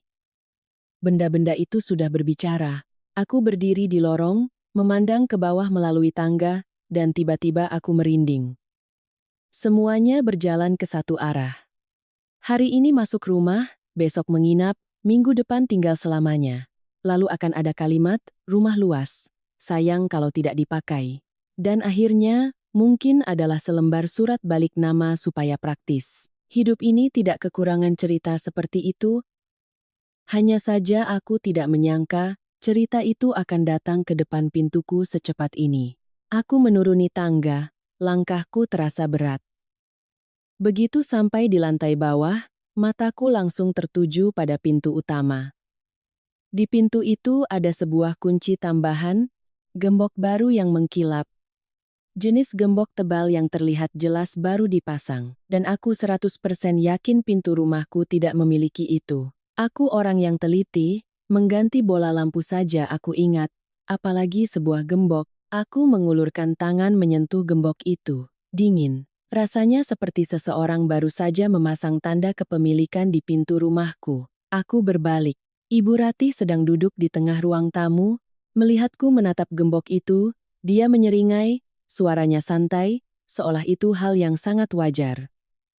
Oh, itu tante yang suruh pasang kunci tambahan. Rumah besar, banyak orang keluar masuk. Harus aman. Aku mendengar itu dan darahku terasa naik ke wajah. Tante yang suruh pasang, tanyaku, setiap kata jatuh ke lantai dengan jelas. Siapa yang memberi tante hak untuk mengganti kunci di rumah saya? Ibu Ratih sama sekali tidak gentar. Dia menatapku seperti melihat anak kecil yang membantah orang tua. Hak apa? Hak untuk menjaga keamanan. Anak perempuan tinggal sendiri, kalau ada apa-apa bagaimana? Tante lakukan ini demi kebaikanmu, bukan untuk merugikanmu. Tante Susi ikut menimpali sambil tertawa sinis. Iya, dipedulikan kok malah tidak tahu terima kasih. Zaman sekarang keamanan itu penting, ada kunci tambahan kan jadi lebih tenang. Aku melihat sekeliling. Mereka berbicara seolah aku adalah orang asing di rumah ini, dan merekalah yang punya hak untuk peduli dan memutuskan. Aku menoleh ke arah Bima, dia berdiri di dekat pintu dapur, wajahnya pucat pasi saat melihatku menyentuh gembok tambahan itu. Kamu tahu soal ini? Tanyaku. Bima gelagapan, matanya melirik ibunya lalu berkata lirih. Mas tahu, ibu bilang biar lebih aman. Mas pikir itu masuk akal. Aku tertawa singkat. tertawa pahit. Rumah atas nama saya, pintu rumah saya, kunci rumah saya, tapi yang memutuskan ibumu, dan kamu pikir itu masuk akal? Bima melangkah mendekat, suaranya merendah, mencoba membujuk seperti membujuk anak kecil. Dewi, kita bicara pelan-pelan saja ya, di sini banyak orang. Kamu begitu, nanti ibu tersinggung. Aku menatap lurus ke matanya, suaraku tidak tinggi tapi dingin. Kamu takut ibumu tersinggung. Lalu bagaimana denganku? Kunci rumahku diganti, koper ditaruh di kamarku, rumah ini disebut rumahmu, apa kamu tidak takut aku sakit hati? Bima terdiam. Diam. Keheningan itu seperti tamparan tanpa suara. Aku menarik napas dalam-dalam. Aku sadar aku tidak bisa lagi membicarakan ini di tengah ruang tamu. Aku menunjuk ke arah ruang kerja kecil di samping tangga, tempat aku biasa menyimpan dokumen rumah. Masuk ke sini. Aku mau bicara denganmu. Bima menatap ibunya. Ibu Ratih melambaikan tangan, suaranya memerintah seperti kepada anaknya. Pergi saja. Jelaskan padanya, calon menantu itu harus nurut. Aku menggertakkan gigi. Kalimat calon menantu dari mulutnya seperti belenggu yang coba dia pasangkan di leherku. Tapi aku tidak menjawab. Aku berbalik dan masuk ke ruangan itu, Bima dengan enggan mengikuti. Di dalam ruang kerja, aku menutup pintu, tapi tidak menguncinya. Aku ingin dia lihat aku tidak melakukan ini diam-diam, aku hanya butuh percakapan yang jelas. Aku menatapnya dan bertanya langsung, kamu berikan kunci rumahku pada siapa? Bima mengelak, masih mencoba berkelit, tidak pada siapa-siapa. Aku memotongnya, suaraku tegas, jangan berbelit-belit. Kalau tidak ada kuncinya, bagaimana mereka bisa membuka gerbang dan pintu saat aku belum pulang? Aku memberikanmu kunci, aku sudah berpesan dengan jelas untuk tidak memberikannya pada siapapun. Jawab aku. Bima menelan ludah. Akhirnya dia menghela napas, suaranya pelan seolah takut pada ucapannya sendiri. Mas berikan pada ibu. Ibu bilang untuk jaga-jaga kalau ada perlu. Mas tidak menyangka ibu akan bertindak sejauh ini. Aku merasa hatiku mencelos. Bukan karena terkejut, tapi karena kalimat yang sudah familiar, tidak menyangka. Kamu tidak menyangka, jadi kamu berikan kuncinya. Kamu tidak menyangka, jadi kamu biarkan ibumu mengganti gembok. Kamu tidak menyangka, jadi kamu biarkan kerabat membawa koper ke kamarku. Jadi, apa yang kamu pikirkan? Tanyaku, setiap kata seolah menariknya keluar dari persembunyian. Bima mengerutkan kening, suaranya mulai terdengar kesal. Khas orang yang terpaksa menghadapi kenyataan. Kamu ini berlebihan, Dewi. Ibu cuma datang lihat-lihat rumah, cuma pasang satu gembok. Soal koper itu, mungkin mereka bawa baju ganti untuk anak-anak, siapa tahu kecapekan dan menginap. Rumahmu luas, tidak ada ruginya kan? Aku menatapnya, merasa seperti melihat orang asing. Kalimat tidak ada ruginya dia ucapkan dengan ringan, tapi bagiku itu berat seperti batu. Kamu tahu apa yang rugi? Tanyaku, suaraku melambat. Rugi batas, rugi hak, rugi rasa hormat. Bima kesal, mengusap wajahnya. Tapi kita akan menikah. Kamu bikin tegang begini, nanti keluargaku berpikir apa? Mereka akan bilang kamu sulit, aku tertawa lagi. Kali ini tawa karena aku sudah paham. Ternyata ketakutan terbesarnya bukanlah aku terluka, melainkan apa kata orang. Aku membuka laci, mengambil fotokopi sertifikat hak milik rumah yang selalu kusiapkan atas saran ayahku. Aku meletakkannya di meja, mendorongnya ke arah Bima. Lihat ini, atas nama siapa?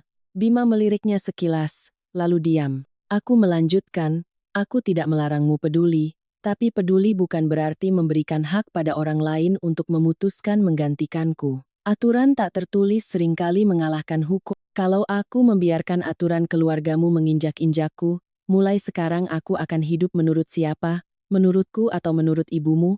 Bima mengangkat kepala, bibirnya terkatup rapat. Dia ingin bicara, tapi tidak tahu harus berkata apa. Aku tidak butuh janjinya lagi, aku butuh dia memilih.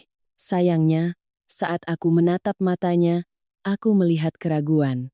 Seorang pria yang ragu-ragu saat harus membela istrinya. Di masa depan setiap kali ada masalah, dia akan memilih cara yang sama, diam demi ketenangan, mengalah demi selesai. Aku berdiri dan berkata singkat, aku akan keluar. Aku tidak mau membahas ini lagi di dalam ruangan. Kamu keluarlah dan lihat sendiri apa yang sedang terjadi di rumahku. Aku membuka pintu dan melangkah kembali ke ruang tamu. Udara masih pekat dengan bau makanan, minuman soda, dan bau orang asing. Ibu Ratih menatapku, tatapannya seolah menungguku mengalah setelah berbicara dengan Bima. Aku berjalan mendekati pintu utama, meletakkan tanganku di gembok tambahan itu sekali lagi. Aku tidak langsung membukanya. Aku hanya menatapnya, lalu menatap lurus ke arah Ibu Ratih. Tante mengganti kunci rumah saya. Tante membawa orang masuk saat saya tidak ada. Hal ini tidak bisa dianggap wajar. Ibu Ratih berdiri, suaranya tajam seperti pisau. Kamu mau apa? Kamu mau mengancam siapa? Aku menjawab dengan tenang, tapi setiap kata terdengar jelas. Saya tidak mengancam. Saya hanya mengatakan fakta. Rumah ini adalah rumah saya. Selesai berkata, aku menoleh ke arah Bima. Aku tidak butuh jawaban lisan darinya. Aku hanya perlu melihat di mana dia akan berdiri. Di sisiku, atau di sisi orang-orang yang menganggap rumahku seperti terminal. Aku berdiri tepat di depan pintu utama, tanganku masih di atas gembok tambahan yang baru. Tak ada seorang pun di ruang tamu yang berbicara, tetapi tatapan mereka sudah mengatakan segalanya. Tatapan yang menungguku mengalah, tatapan yang menungguku merendahkan suara. Tatapan orang-orang yang percaya bahwa jika tekanan diberikan cukup lama, seorang wanita akan tahu sendiri apa yang harus dilakukan. Ibu Ratih adalah yang memecah keheningan. Suaranya menjadi dalam, tidak lagi berteriak tetapi lebih berat dari teriakan. Tindakanmu ini sama saja tidak menghargai siapapun. Di depan kerabat kamu berani bersikap begini, nanti bagaimana kamu bisa menjaga muka? Aku berbalik, dengan tenang menjawab, Tante sedang bicara soal muka, tapi apakah Tante memikirkan muka saya? Saya pulang kerja mendapati rumah saya dibobol, kuncinya diganti, barang-barang ditaruh di kamar, lalu saya diperintah seperti pembantu. Kalau saya diam, saya dianggap penurut. Kalau saya bicara, saya dianggap kurang ajar. Tante Susi menimpali, suaranya lebih tinggi. Ya ampun, bicaranya seram sekali. Kita ini kan satu keluarga, kenapa dibuat seperti ada preman yang mau merebut rumah saja? Aku menatapnya dan menjawab singkat, justru karena satu keluarga, kita harus lebih menghormati batas. Kalau tidak ada rasa hormat, apa bedanya dengan orang asing? Mas Agus mengangkat bahu sambil tersenyum sinis. Kamu berlebihan, Dewi. Cuma masalah sepele begini disebut pelanggaran. Ini kan juga rumah Bima. Kami datang berkunjung, tidak ada yang mengganggumu. Kali ini aku berbalik sepenuhnya menghadapnya. Anda bilang ini rumah Bima. Atas dasar apa? Mas Agus terdiam sejenak, lalu melirik Ibu Ratih. Ibu Ratih menjawab mewakilinya, suaranya tegas. Atas dasar akan menikah. Anak perempuan kalau sudah menikah, rumahnya juga menjadi rumah suami. Aku mengangguk perlahan. Kalau begitu, Tante dan semuanya tolong dengarkan baik-baik. Aku berhenti sejenak. Saya belum menikah. Dan sekalipun saya menikah, rumah yang terdaftar atas nama saya tetaplah rumah saya menurut hukum. Kalimat menurut hukum membuat suasana berubah total. Beberapa kerabat saling pandang, ada yang mulai gelisah, ada yang berdeham. Bima melangkah mendekat, suaranya pelan tapi mendesak. Dewi, sudahlah. Kamu bikin suasana jadi tegang. Nanti saja kita bicarakan setelah mereka pulang. Aku menatapnya.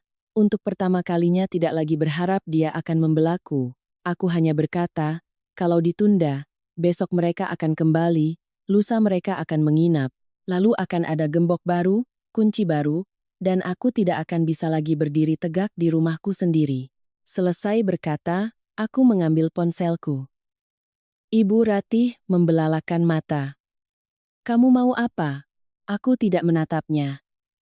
Aku menatap lurus ke layar, menekan nomor polisi sektor yang sudah kusimpan sebelumnya. Suaraku jelas dan tidak bergetar. Halo, selamat malam. Saya Dewi Larasati, pemilik rumah di alamat ini. Saat ini ada banyak orang yang masuk ke rumah saya tanpa izin saat saya tidak ada, dan mereka mengganti kunci pintu tanpa persetujuan saya. Saya mohon bantuannya, Panggilan itu hanya berlangsung kurang dari 1 menit. Aku mematikannya, meletakkan ponsel di meja. Seluruh ruang tamu seolah kehabisan oksigen. Kamu gila, seru Ibu Ratih. Masalah keluarga kok lapor polisi? Aku menatapnya, suaraku datar. Ini hanya menjadi masalah keluarga jika semua orang saling menghormati. Ketika hak milik dilanggar, ini menjadi masalah hukum. Tante Susi pucat pasi, berbisik pada orang di sebelahnya. Mas Agus berdiri dengan kesal. Kamu sengaja memperbesar masalah. Aku menjawab singkat, besar atau kecilnya masalah bukan saya yang memilih, tindakan kalian yang memilih. Sekitar 15 menit kemudian, Inspektur Polisi 1, Ibtu Budi Santoso bersama seorang rekannya tiba. Mereka berdiri di depan pintu, memberi salam padaku lebih dulu, lalu memandang berkeliling ke arah kerumunan orang. Ibu pemilik rumah? Tanya Ibtu Budi. Betul, Pak. Aku menyerahkan dokumen yang sudah kusiapkan. Beliau memeriksanya dengan teliti lalu mengangguk. Apakah orang-orang ini masuk ke rumah atas izin Ibu? Tidak, Pak. Jawabanku singkat, tegas, tanpa penjelasan berbelit-belit. Beliau menoleh ke arah Ibu Ratih. Ibu punya bukti bahwa ini rumah anak Ibu? Ibu Ratih gelagapan, suaranya merendah. Ini rumah yang disiapkan untuk pernikahan mereka, Pak. Hanya salah paham saja. Ibtu Budi berkata dengan sopan namun tegas. Disiapkan untuk menikah tidak sama dengan memiliki hak pakai atas properti ketika pemiliknya tidak setuju. Mohon semuanya meninggalkan tempat ini. Kalimat itu seperti gunting yang memotong semua asumsi sebelumnya. Tidak ada lagi diskusi pembagian kamar, tidak ada lagi nasihat untuk calon menantu, yang ada hanya suara koper diseret di lantai, suara sandal dipakai terburu-buru, suara anak-anak yang dipanggil turun dari tangga. Kerabat-kerabat itu menunduk menghindari tatapanku, tidak ada yang berani bicara lagi.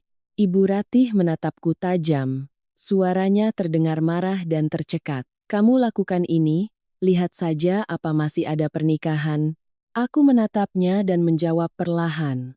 Jika pernikahan harus ditukar dengan harga diri, mungkin lebih baik tidak menikah. Bima berdiri mematung. Ketika orang terakhir melangkah keluar pintu, aku menatapnya untuk terakhir kalinya malam itu. Aku tidak menyalahkan, tidak memarahi. Aku hanya melihat dengan jelas bahwa dia telah memilih untuk diam sampai akhir. Gerbang ditutup, halaman menjadi sepi. Cahaya lampu teras menyinari lantai yang kini kosong dan terasa aneh. Jika Anda berada di posisi saya, apakah Anda akan memilih menjaga keharmonisan atau menjaga diri sendiri? Saya berdiri sendirian di ruang tamu, menatap kursi tempat Ibu Ratih baru saja duduk. Rumah kembali sunyi, tetapi ini adalah kesunyian setelah badai. Dan saya tahu, mulai saat ini, saya tidak bisa kembali ke jalan yang lama. Gerbang baru saja ditutup. Suara logam beradu terdengar kering di tengah halaman yang kosong. Aku berdiri diam selama beberapa detik, tanganku masih bertumpu di meja ruang tamu. Ruangan setelah keributan tadi tiba-tiba menjadi begitu sunyi hingga aku bisa mendengar putaran kipas angin dan detak jam dinding. Sandal-sandal asing yang tertinggal di dekat rak sepatu, sebuah gelas berisi sisa minuman soda, bau makanan dingin bercampur dengan aroma kerumunan orang. Semua itu membuat rumahku terasa seperti baru saja dilanda banjir. Airnya sudah surut, tapi lumpurnya masih tersisa. Aku tidak buru-buru membereskannya. Aku perlu menatap lurus pada kenyataan sebelum menata ulang segalanya. Bima berdiri di dekat dapur, punggungnya bersandar pada kulkas. Cahaya lampu menimpa wajahnya, membuatnya terlihat menua beberapa tahun hanya dalam satu malam. Dia membuka mulut, suaranya serak. Apa perlu kamu lakukan sampai sejauh ini? Aku menoleh menatapnya lama, bukan untuk menyalahkan, tapi untuk bertanya pada diri sendiri, mengapa aku pernah percaya pria ini akan menjadi sandaranku. Kalau aku tidak melakukannya, jawabku perlahan, apakah besok aku masih bisa berdiri di sini?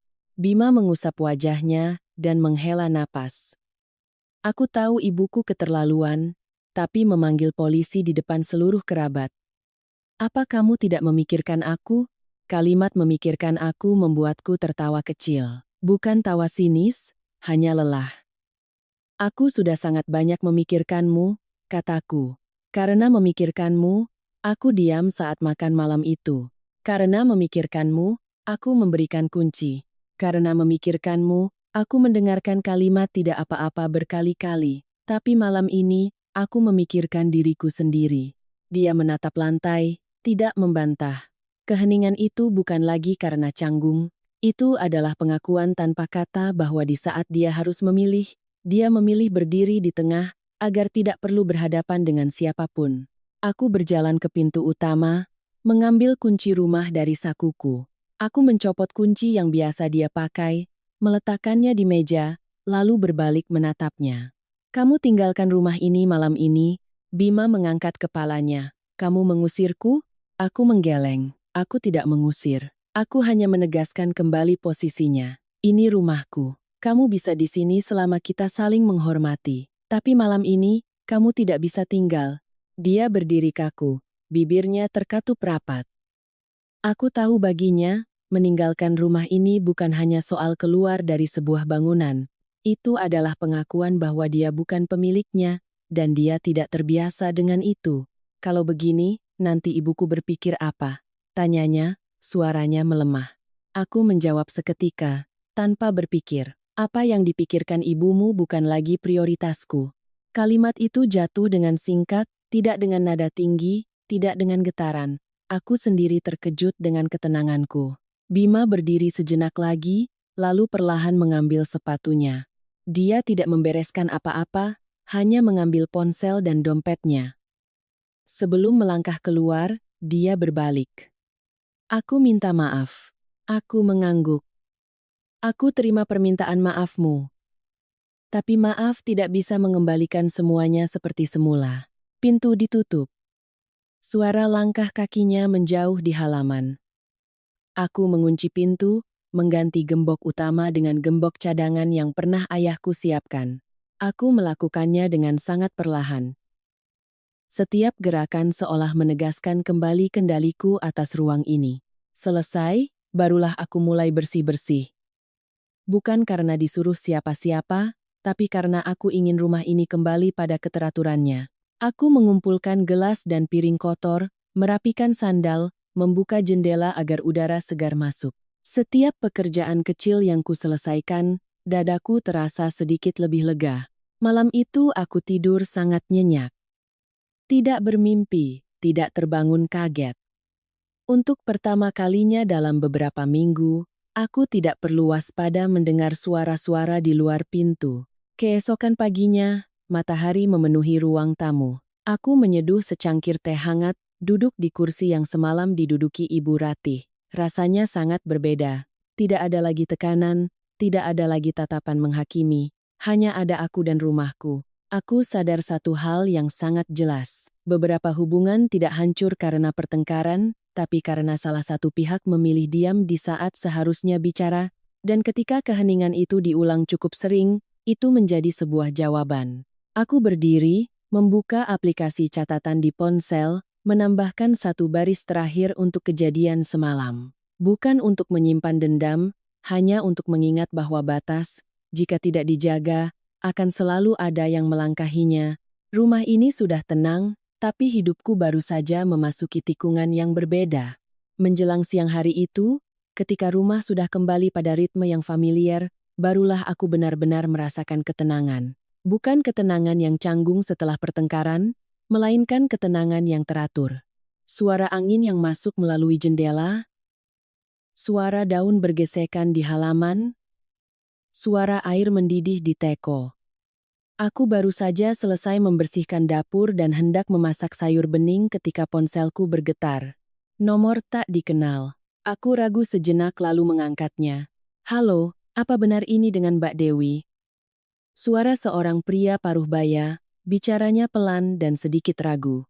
Iya, saya sendiri. Saya Hartono, paman dari pihak Bima. Aku terdiam. Nama ini pernah disebutkan Bima, tapi aku belum pernah berbicara langsung. Aku menjawab singkat. Oh iya Pak, ada yang bisa saya bantu? Di seberang sana, Pak Hartono berdeham. Caranya yang ragu-ragu membuatku merasa dia sedang sangat berhati-hati memilih kata. Soal kejadian kemarin, saya dengar ada sedikit salah paham. Saya telepon untuk menanyakan kabar Mbak Dewi. Aku tersenyum, meskipun aku tahu dia tidak melihatnya. Saya baik-baik saja, Pak. Terima kasih. Hening beberapa detik, lalu Pak Hartono melanjutkan, suaranya lebih rendah. Sebenarnya saya segan mengatakannya, tapi karena masalahnya sudah terlalu jauh, saya bicara terus terang saja. Keluarga Bima belakangan ini sedang kesulitan keuangan. Aku duduk, tanganku bertumpu di meja, jantungku berdetak lebih lambat. Aku sudah menduga sebagian, tapi mendengarnya dari mulut orang lain tetap terasa berbeda. Kesulitan seperti apa, Pak? Tanyaku. Dia menghela napas. Bima gagal dalam beberapa proyeknya, utangnya menumpuk. Totalnya sekitar 2,2 miliar rupiah. Ibunya sampai harus jadi penjamin, sekarang mereka kesulitan membayarnya, dikejar-kejar bank dan kolektor. Aku memejamkan mata sejenak. Angka itu tidak kecil, dan itu menjelaskan banyak hal. Lalu, apa hubungannya dengan saya? Tanyaku, suaraku masih datar. Pak Hartono terdiam lebih lama. Ketika bicara lagi, suaranya sangat pelan. Begini, rumah Mbak Dewi kan nilainya besar. Keluarga berencana setelah pernikahan nanti, sertifikatnya akan diagunkan ke bank untuk menutup utang. Maksudnya, sebagai satu keluarga, saling membantu melewati masa sulit. Aku membuka mata. Semua kepingan puzzle menyatu dengan sempurna. Dari meminta kunci, menyebut rumah saya, membawa kerabat, mengganti kunci, membawa koper. Itu semua bukan tindakan impulsif, melainkan langkah-langkah yang terencana. Jadi, kataku perlahan, kejadian semalam bukan hanya untuk menguji batas, tapi sebuah persiapan. Pak Hartono tidak menjawab langsung. Dia hanya mengucapkan satu kalimat yang cukup untuk mengonfirmasi. Mohon dimaklumi, Mbak. Orang tua berpikirnya begitu, mereka anggap kalau sudah menikah semuanya jadi milik bersama. Aku tertawa kecil. Kali ini tawa karena benar-benar sadar sepenuhnya. Pak, bersama atau tidak itu atas dasar kesepakatan dua orang, bukan karena satu pihak sudah merencanakan lalu memaksa pihak lain untuk setuju. Pak Hartono menghela napas, suaranya terdengar jelas serba salah. Iya, saya tahu. Saya telepon hanya untuk menjelaskan, bukan untuk memaksa. Tapi Mbak Dewi juga paham. Kalau masalah ini diperbesar, keluarga Bima akan sangat sulit. Aku menjawab singkat. Kesulitan keluarga Bima bukan saya yang menyebabkan, dan saya tidak punya kewajiban untuk menambal lubang yang tidak saya buat dengan aset saya. Selesai berkata, aku menutup telepon. Tidak perlu berdebat lebih jauh. Aku duduk terdiam cukup lama, tidak menangis, tidak gemetar. Hanya merasa pikiranku menjadi terang benderang seolah semua lampu di ruangan gelap baru saja dinyalakan. Ternyata semalam, aku bukan hanya mempertahankan batasku. Aku sedang berhadapan dengan sebuah rencana yang sudah tersusun rapi. Jika aku mengalah sekali saja, mungkin besok aku akan menandatangani surat atas nama keluarga dan masalah internal. Aku mengambil ponsel dan menelepon Rina. Tebakanmu benar, kataku langsung. Bukan sekadar coba-coba, tapi memang ada niat. Niat apa? Mengagunkan rumah. Di seberang sana, Rina mengumpat pelan lalu berkata dengan tegas. Sudah jelas, sekarang jangan pernah melunak. Aku ke sana sekarang. Sekitar setengah jam kemudian, Rina tiba. Dia melihat sekeliling rumah, melihat gembok baru sudah terpasang, kamera di bel pintu menyala. Dia mengangguk. Tindakanmu sudah benar. Aku menceritakan percakapanku dengan Pak Hartono. Rina mendengarkan tanpa terkejut, hanya suaranya menjadi dingin. Segala sesuatu itu ada alasannya. Orang tidak akan melanggar batas tanpa sebab. Mereka melanggar karena ada tujuan. Aku memandang ke halaman. Matahari sudah tinggi.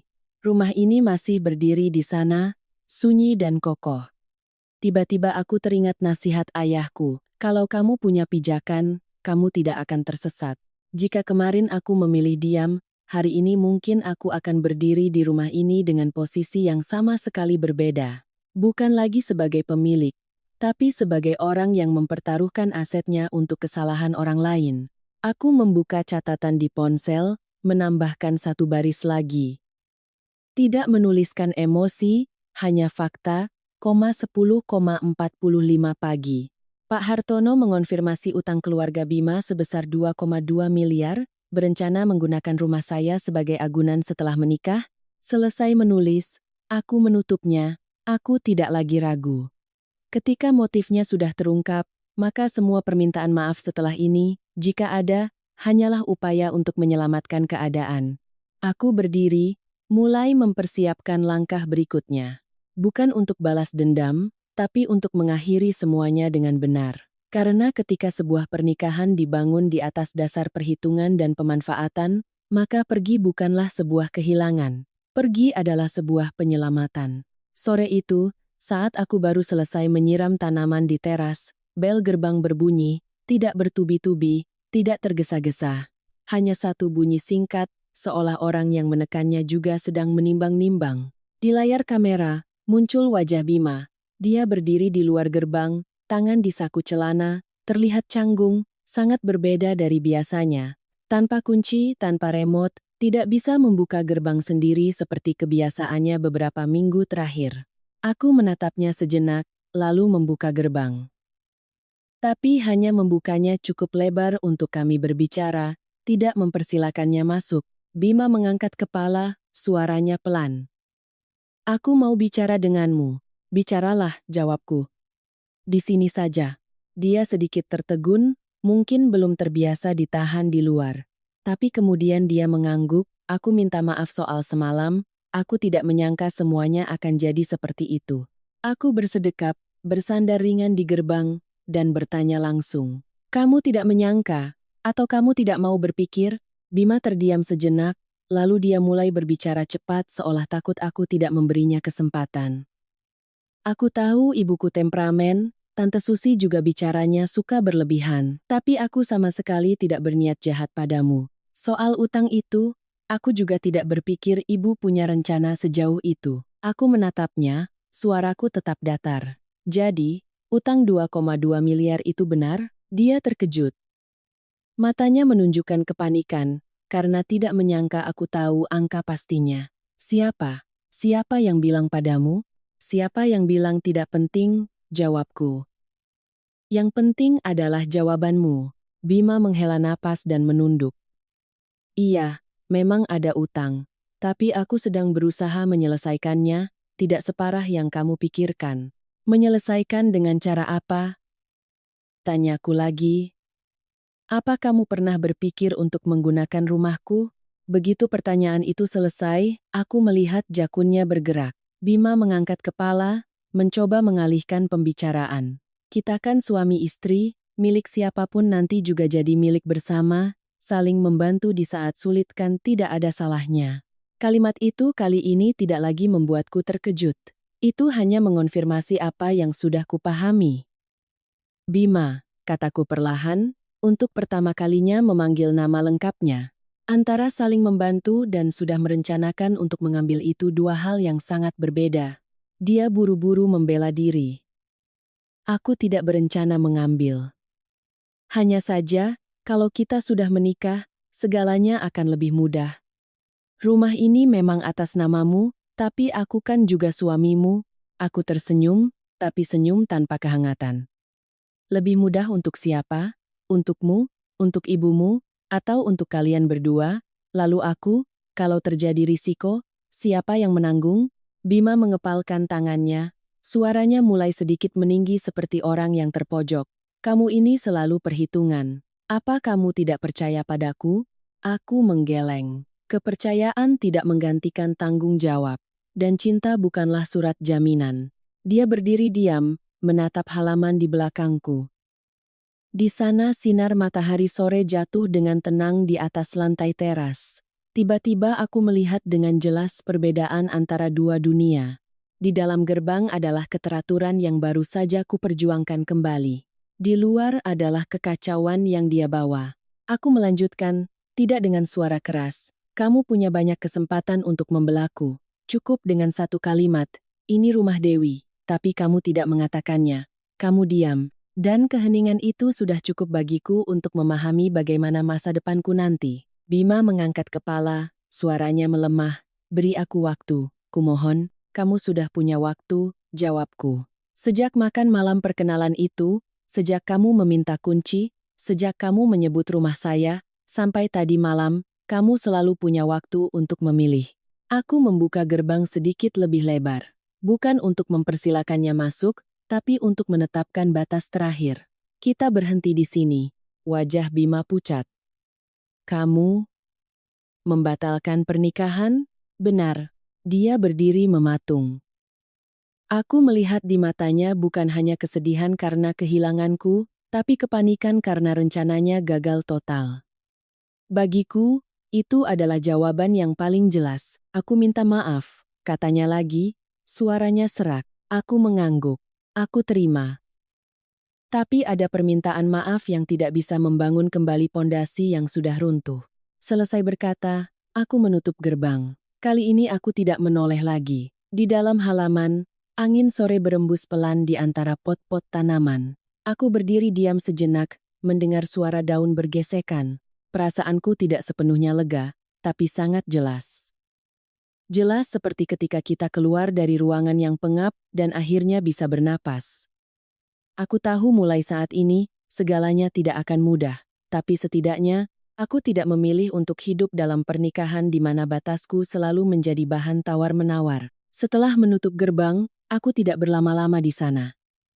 Aku paham, emosi jika dibiarkan akan menyeretku kembali pada pertanyaan-pertanyaan seandainya, dan seandainya tidak akan menyelesaikan apapun. Aku masuk ke rumah, berganti pakaian, membuat segelas air hangat, lalu menelepon Pak Adnan, pengacara yang direkomendasikan Rina. Pak Adnan menemuiku di kantornya yang kecil di dekat pusat kota. Tidak ada papan nama yang mencolok, hanya plakat nama yang rapi.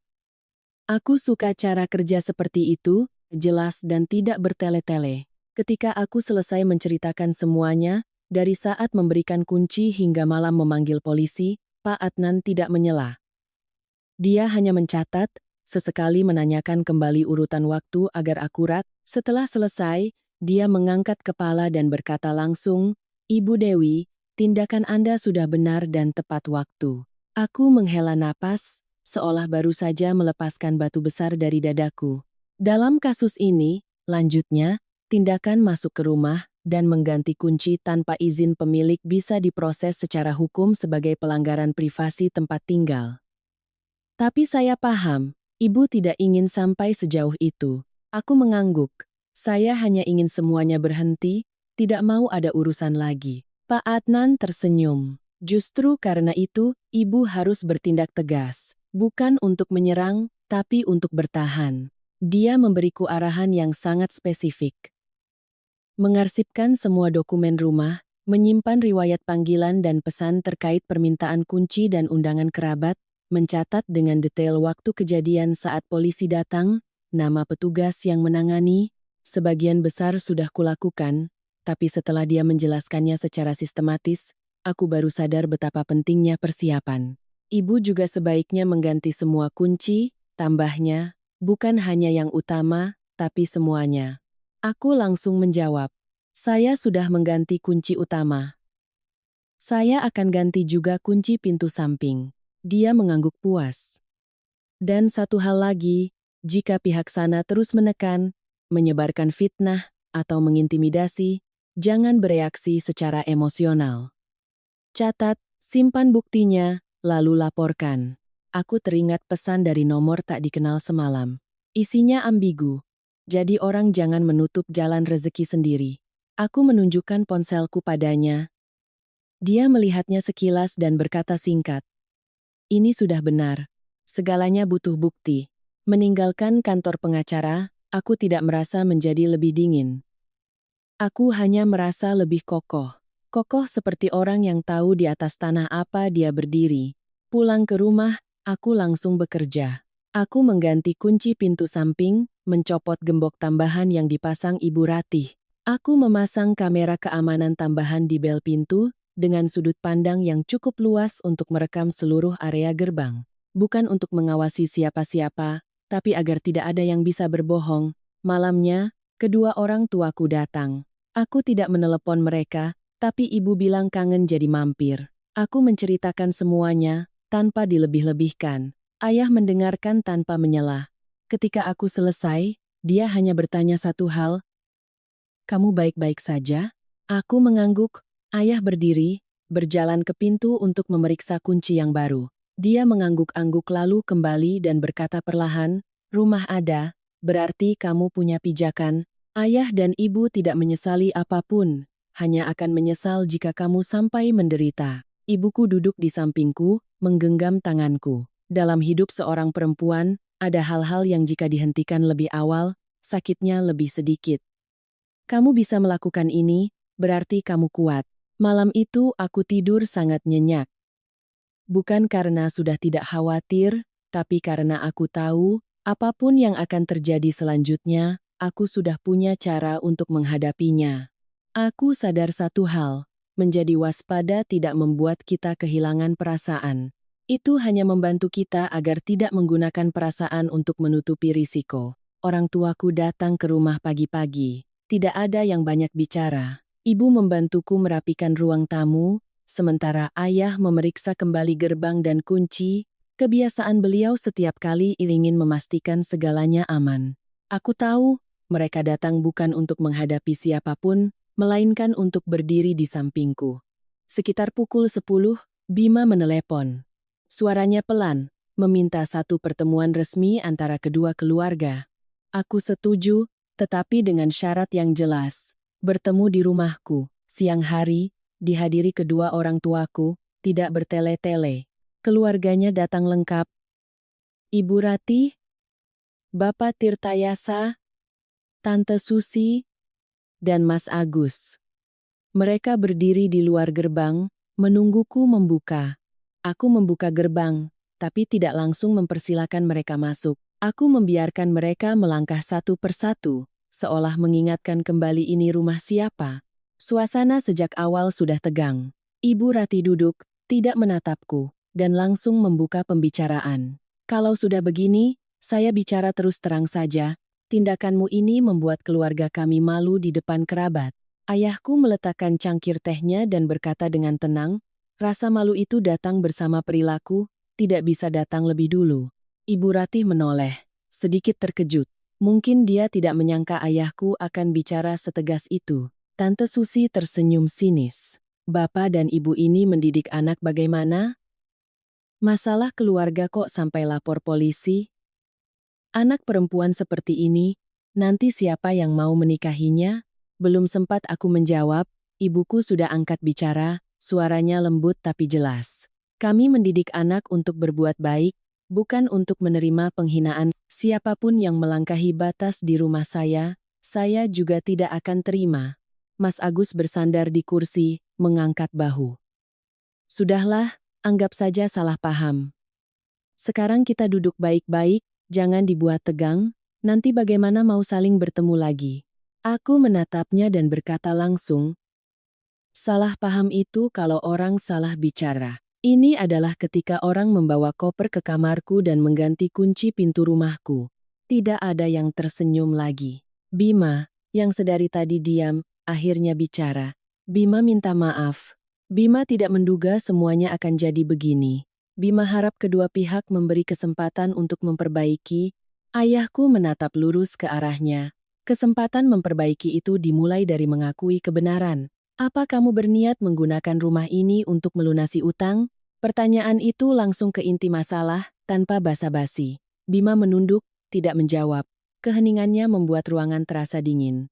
Ibu Ratih berdiri, Bapak jangan menuduh anak saya, kalau dia kesulitan, keluarga saling membantu itu wajar. Aku langsung menjawab, suaraku tegas. Membantu itu ketika diminta dan disetujui, bukan ketika aset orang lain sudah dianggap sebagai solusi. Bapak Tirtayasa, yang sedari tadi diam, akhirnya bicara dengan suara lelah. Sudahlah. Masalahnya sudah begini. Bicara lebih banyak juga tidak akan menyelesaikan apa-apa. Aku mengangguk. Saya juga berpikir begitu. Aku berdiri, menatap mereka satu persatu. Saya ingin menegaskan, pernikahan ini berhenti sampai di sini. Saya akan mengembalikan semua seserahan dengan baik, tidak kurang tidak lebih. Sebagai gantinya, Saya harap keluarga Bima menghormati keputusan ini dan tidak mengganggu saya lagi. Ibu Ratih menatapku, matanya penuh amarah dan ketidakberdayaan. Kamu pikir sesederhana itu? Masalah ini belum selesai. Ayahku berdiri, suaranya dalam, tidak keras tapi cukup berbobot. Selesai atau tidaknya masalah ini tergantung pada perilaku masing-masing mulai sekarang. Pertemuan itu berakhir lebih cepat dari dugaanku. Tidak ada jabat tangan, tidak ada sapaan lagi. Mereka pulang satu persatu, wajah mereka tidak lagi sepercaya diri saat pertama kali datang. Ketika gerbang ditutup, ibuku menghela napas panjang. Selesai sudah satu babak. Aku menatap ruangan yang kembali sunyi. Hatiku tidak sepenuhnya lega, tapi sangat jelas. Aku sudah mengatakan semua yang perlu kukatakan. Aku tidak lagi berutang penjelasan pada siapapun. Setelah pertemuan itu, aku tidak menunda-nunda lagi. Apa yang perlu dikatakan sudah dikatakan, apa yang perlu dipahami sudah terlalu jelas. Menunda hanya akan menambah kebohongan, terutama kebohongan pada diri sendiri. Keesokan paginya, aku mengambil cuti setengah hari untuk mengurus pembatalan pernikahan. Hal pertama yang kulakukan adalah menelepon pihak restoran tempat kami memesan resepsi. Kontraknya jelas menyatakan uang muka sebesar 180 juta rupiah.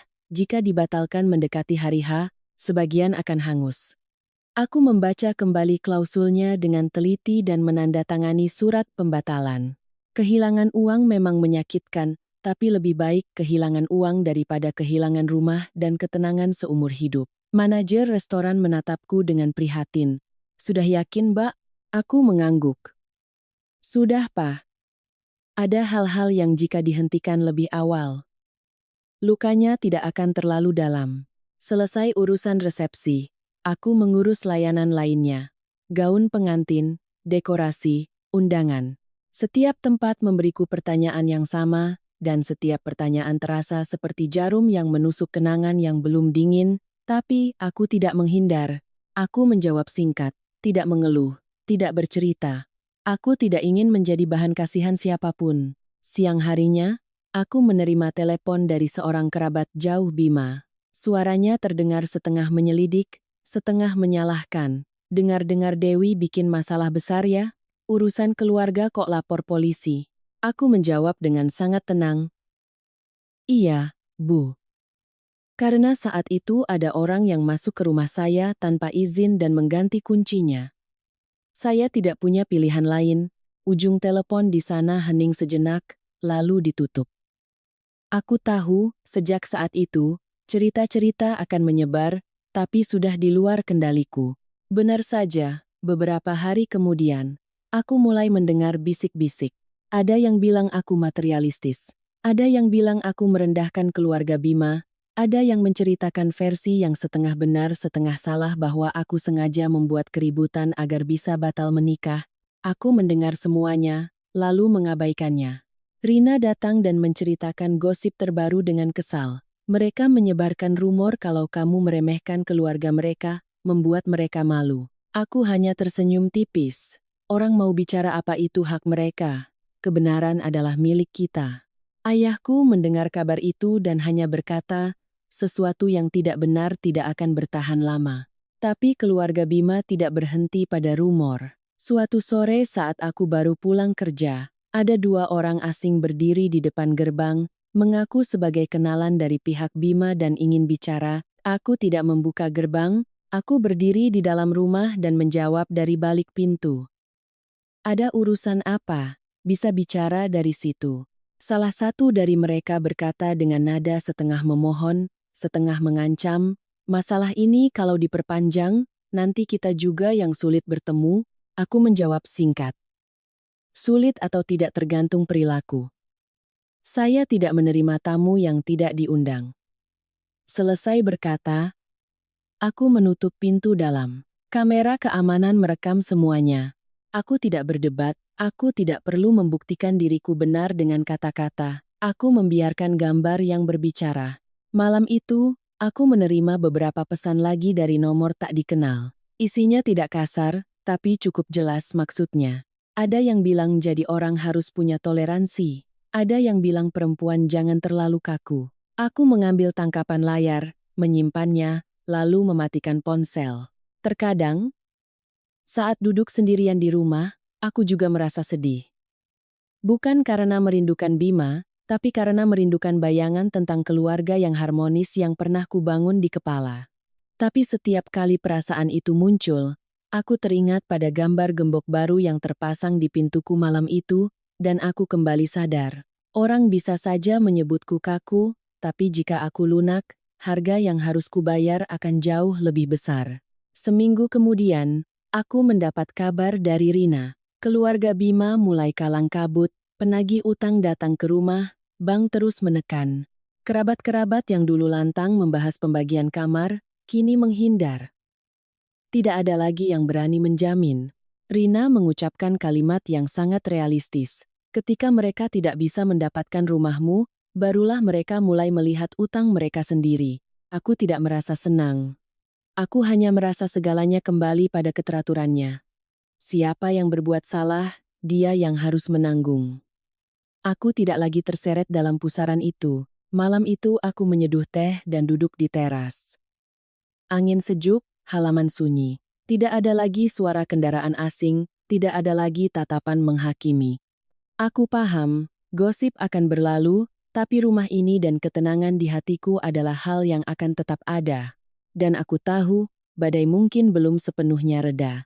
Tapi mulai sekarang, apapun yang terjadi, aku sudah siap menghadapinya. Tanpa gemetar, tanpa menghindar, tanpa membiarkan siapapun menempatkanku pada posisi harus mengalah demi ketenangan mereka lagi. Sekitar seminggu lebih setelah aku membatalkan pernikahan, hidupku perlahan kembali normal. Aku bekerja, pulang, memasak, menyiram tanaman. Semuanya begitu sederhana hingga terkadang aku lupa bahwa aku baru saja keluar dari badai. Tapi di luar gerbang itu, badai belum reda. Sore itu, Rina meneleponku. Suaranya berbeda dari biasanya. Dewi, borok mereka mulai kelihatan semua. Aku diam, menunggunya melanjutkan. Kantor tempat Bima kerja sedang mengaudit beberapa kontrak lama. Ada beberapa komisi yang catatannya tidak jelas. Kliennya banyak yang mundur. Kabarnya Bima sudah diskors, tanpa gaji. Aku memejamkan mata sejenak. Tidak senang, tidak sedih, hanya merasa ini adalah hukum alam. Ketika seseorang terbiasa mencari jalan pintas, cepat atau lambat dia akan tersandung. Rina melanjutkan, bukan cuma itu. Pamannya yang kemarin meneleponmu juga dikejar-kejar penagih utang karena ikut menjamin sebagian pinjaman. Orang-orang yang dulu ikut-ikutan mau survei rumah, sekarang menghindar semua. Aku menghela napas pelan. Gambaran mereka yang duduk memenuhi ruang tamuku, membahas pembagian kamar, tiba-tiba muncul kembali dengan jelas. Ketika segalanya masih menguntungkan, semua orang bersemangat. Ketika tiba saatnya menanggung beban, tidak ada lagi yang namanya satu keluarga. Malamnya, ponselku bergetar. Bima, aku menatap layar cukup lama. Bukan karena ragu, tapi karena aku tahu panggilan ini akan menutup bab terakhir di antara kami. Aku mengangkatnya. Dewi, suaranya serak dan lelah. Aku sedang ada masalah. Aku tahu, jawabku singkat. Dia terdiam sejenak, lalu berkata seolah mencurahkan segalanya. Aku kehilangan pekerjaan. Penagih utang datang ke rumah, ibuku menangis terus. Aku bingung sekali. Aku mendengarkan, tapi tidak lagi terbawa emosi. Aku hanya bertanya satu hal. Kamu meneleponku untuk apa? Di seberang sana, Bima gelagapan. Aku hanya ingin memberitahumu, dan, kalau kamu bisa bantu sedikit. Kalimat itu belum selesai, tapi aku sudah paham. Dan kali ini aku tidak merasa sakit, hanya merasa semuanya semakin jelas. Aku sudah pernah bilang, jawabku perlahan. Membantu itu ketika diminta dan disetujui, bukan ketika segalanya sudah hancur baru kembali. Tapi kita pernah akan menjadi suami istri, katanya dengan suara lemah. Pernah, tekanku. Dan justru karena pernah, aku tidak akan membiarkan diriku terseret kembali. Dia terdiam sangat lama. Aku bisa mendengar napasnya yang berat. Akhirnya dia berkata pelan, aku salah, aku tidak menyangkal. Tapi aku juga tidak menghibur. Di mana salahmu? Tanyaku. Dia tercekat. Aku memilih diam di saat kamu paling membutuhkanku. Aku mengangguk, Meskipun aku tahu dia tidak melihatnya, benar, dan harga dari keheningan itu harus kamu bayar sendiri. Aku tidak bicara lebih banyak. Aku mengucapkan salam singkat lalu menutup telepon. Bukan karena kejam, tapi karena aku paham, memperpanjang percakapan hanya akan membuat kami berdua semakin terpuruk dalam sebuah cerita yang sudah selesai. Beberapa hari kemudian, aku mendengar kabar Ibu Ratih terpaksa menjual sebidang tanah kecil di kampung untuk membayar sebagian utang. Tante Susi mengeluh kemana-mana, tapi tidak ada lagi yang berani menjadi penjamin. Mereka yang dulu lantang mengajari menantu, kini menunduk memohon bantuan. Orang bilang, siapa menabur angin, akan menuai badai. Aku tidak menabur apa-apa, aku hanya menyingkir. Badai itu adalah hasil dari perhitungan mereka selama bertahun-tahun, bukan karena satu keputusanku. Malamnya, aku duduk sendirian di ruang tamu, menatap cahaya lampu di dinding. Tiba-tiba aku sadar, jika hari itu aku melunak, hari ini orang yang cemas, pontang-panting, dan tidak bisa tidur, mungkin adalah aku. Aku berdiri, mematikan sebagian lampu, mengunci pintu dan naik ke kamar. Di dalam hati tidak ada rasa puas, tidak ada kebencian. Hanya ada satu perasaan yang sangat jelas. Aku telah melewati jalan yang benar, meskipun tidak mudah.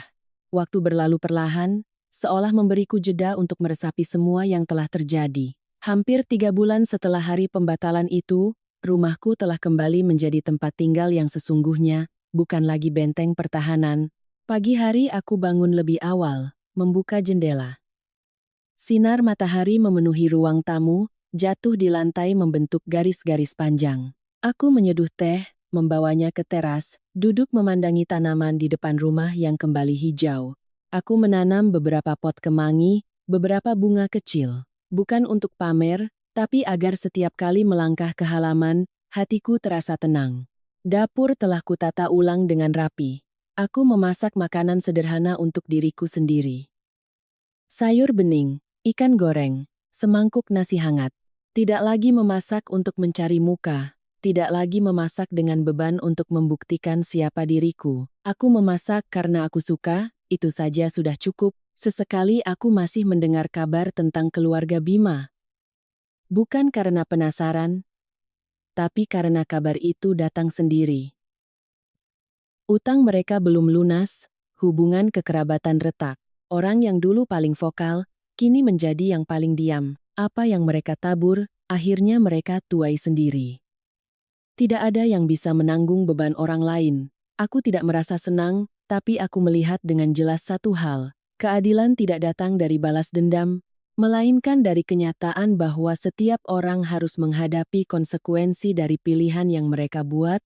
Suatu sore, aku menerima pesan terakhir dari Bima. Hanya beberapa kata, aku harap kamu hidup dengan baik. Aku membacanya, lalu mematikan layar. Tidak menjawab. Bukan karena benci, tapi karena semua yang perlu dikatakan sudah selesai. Beberapa hubungan tidak berakhir dengan pertengkaran, tapi dengan keheningan yang matang. Orang tuaku masih sering berkunjung. Ibu setiap kali datang selalu membawa makanan atau buah. Ayah duduk di teras minum teh. Memandangi gerbang, kunci, lalu mengangguk. Aku paham. Bagi mereka, melihatku baik-baik saja sudah cukup. Suatu kali, ibuku berkata sangat pelan, untung kamu berhenti tepat waktu. Aku mengangguk. Benar. Berhenti bukan berarti kalah. Berhenti berarti tidak membiarkan diri kita tersesat. Orang sering berpikir wanita yang kuat itu harus banyak bicara, harus keras, harus menang melawan orang lain. Tapi bagiku, kekuatan terbesar adalah ketika kita tahu kapan harus berkata tidak. Tidak pada pemaksaan, tidak pada perampasan hak atas nama keluarga, tidak pada sebuah pernikahan, di mana kita harus terus-menerus mengalah agar orang lain merasa nyaman. Aku menyadari satu hal yang sangat jelas. Rumah tidak hanya dibangun dengan batu dan semen, rumah dijaga dengan batasan. Pernikahan tidak hanya butuh cinta, pernikahan butuh rasa hormat dan transparansi. Dan seorang wanita, seberapapun cintanya, harus memiliki pijakannya sendiri, baik di dalam rumah maupun di dalam hidupnya. Jika ada pelajaran yang bisa diambil dari cerita ini, maka jangan pernah salah mengartikan cinta dengan penguasaan. Jangan pernah mengalah ketika pengorbanan itu merenggut hak dan harga dirimu, dan jangan pernah takut untuk pergi dari sebuah hubungan di mana kamu harus kehilangan terlalu banyak hanya untuk bisa tetap tinggal.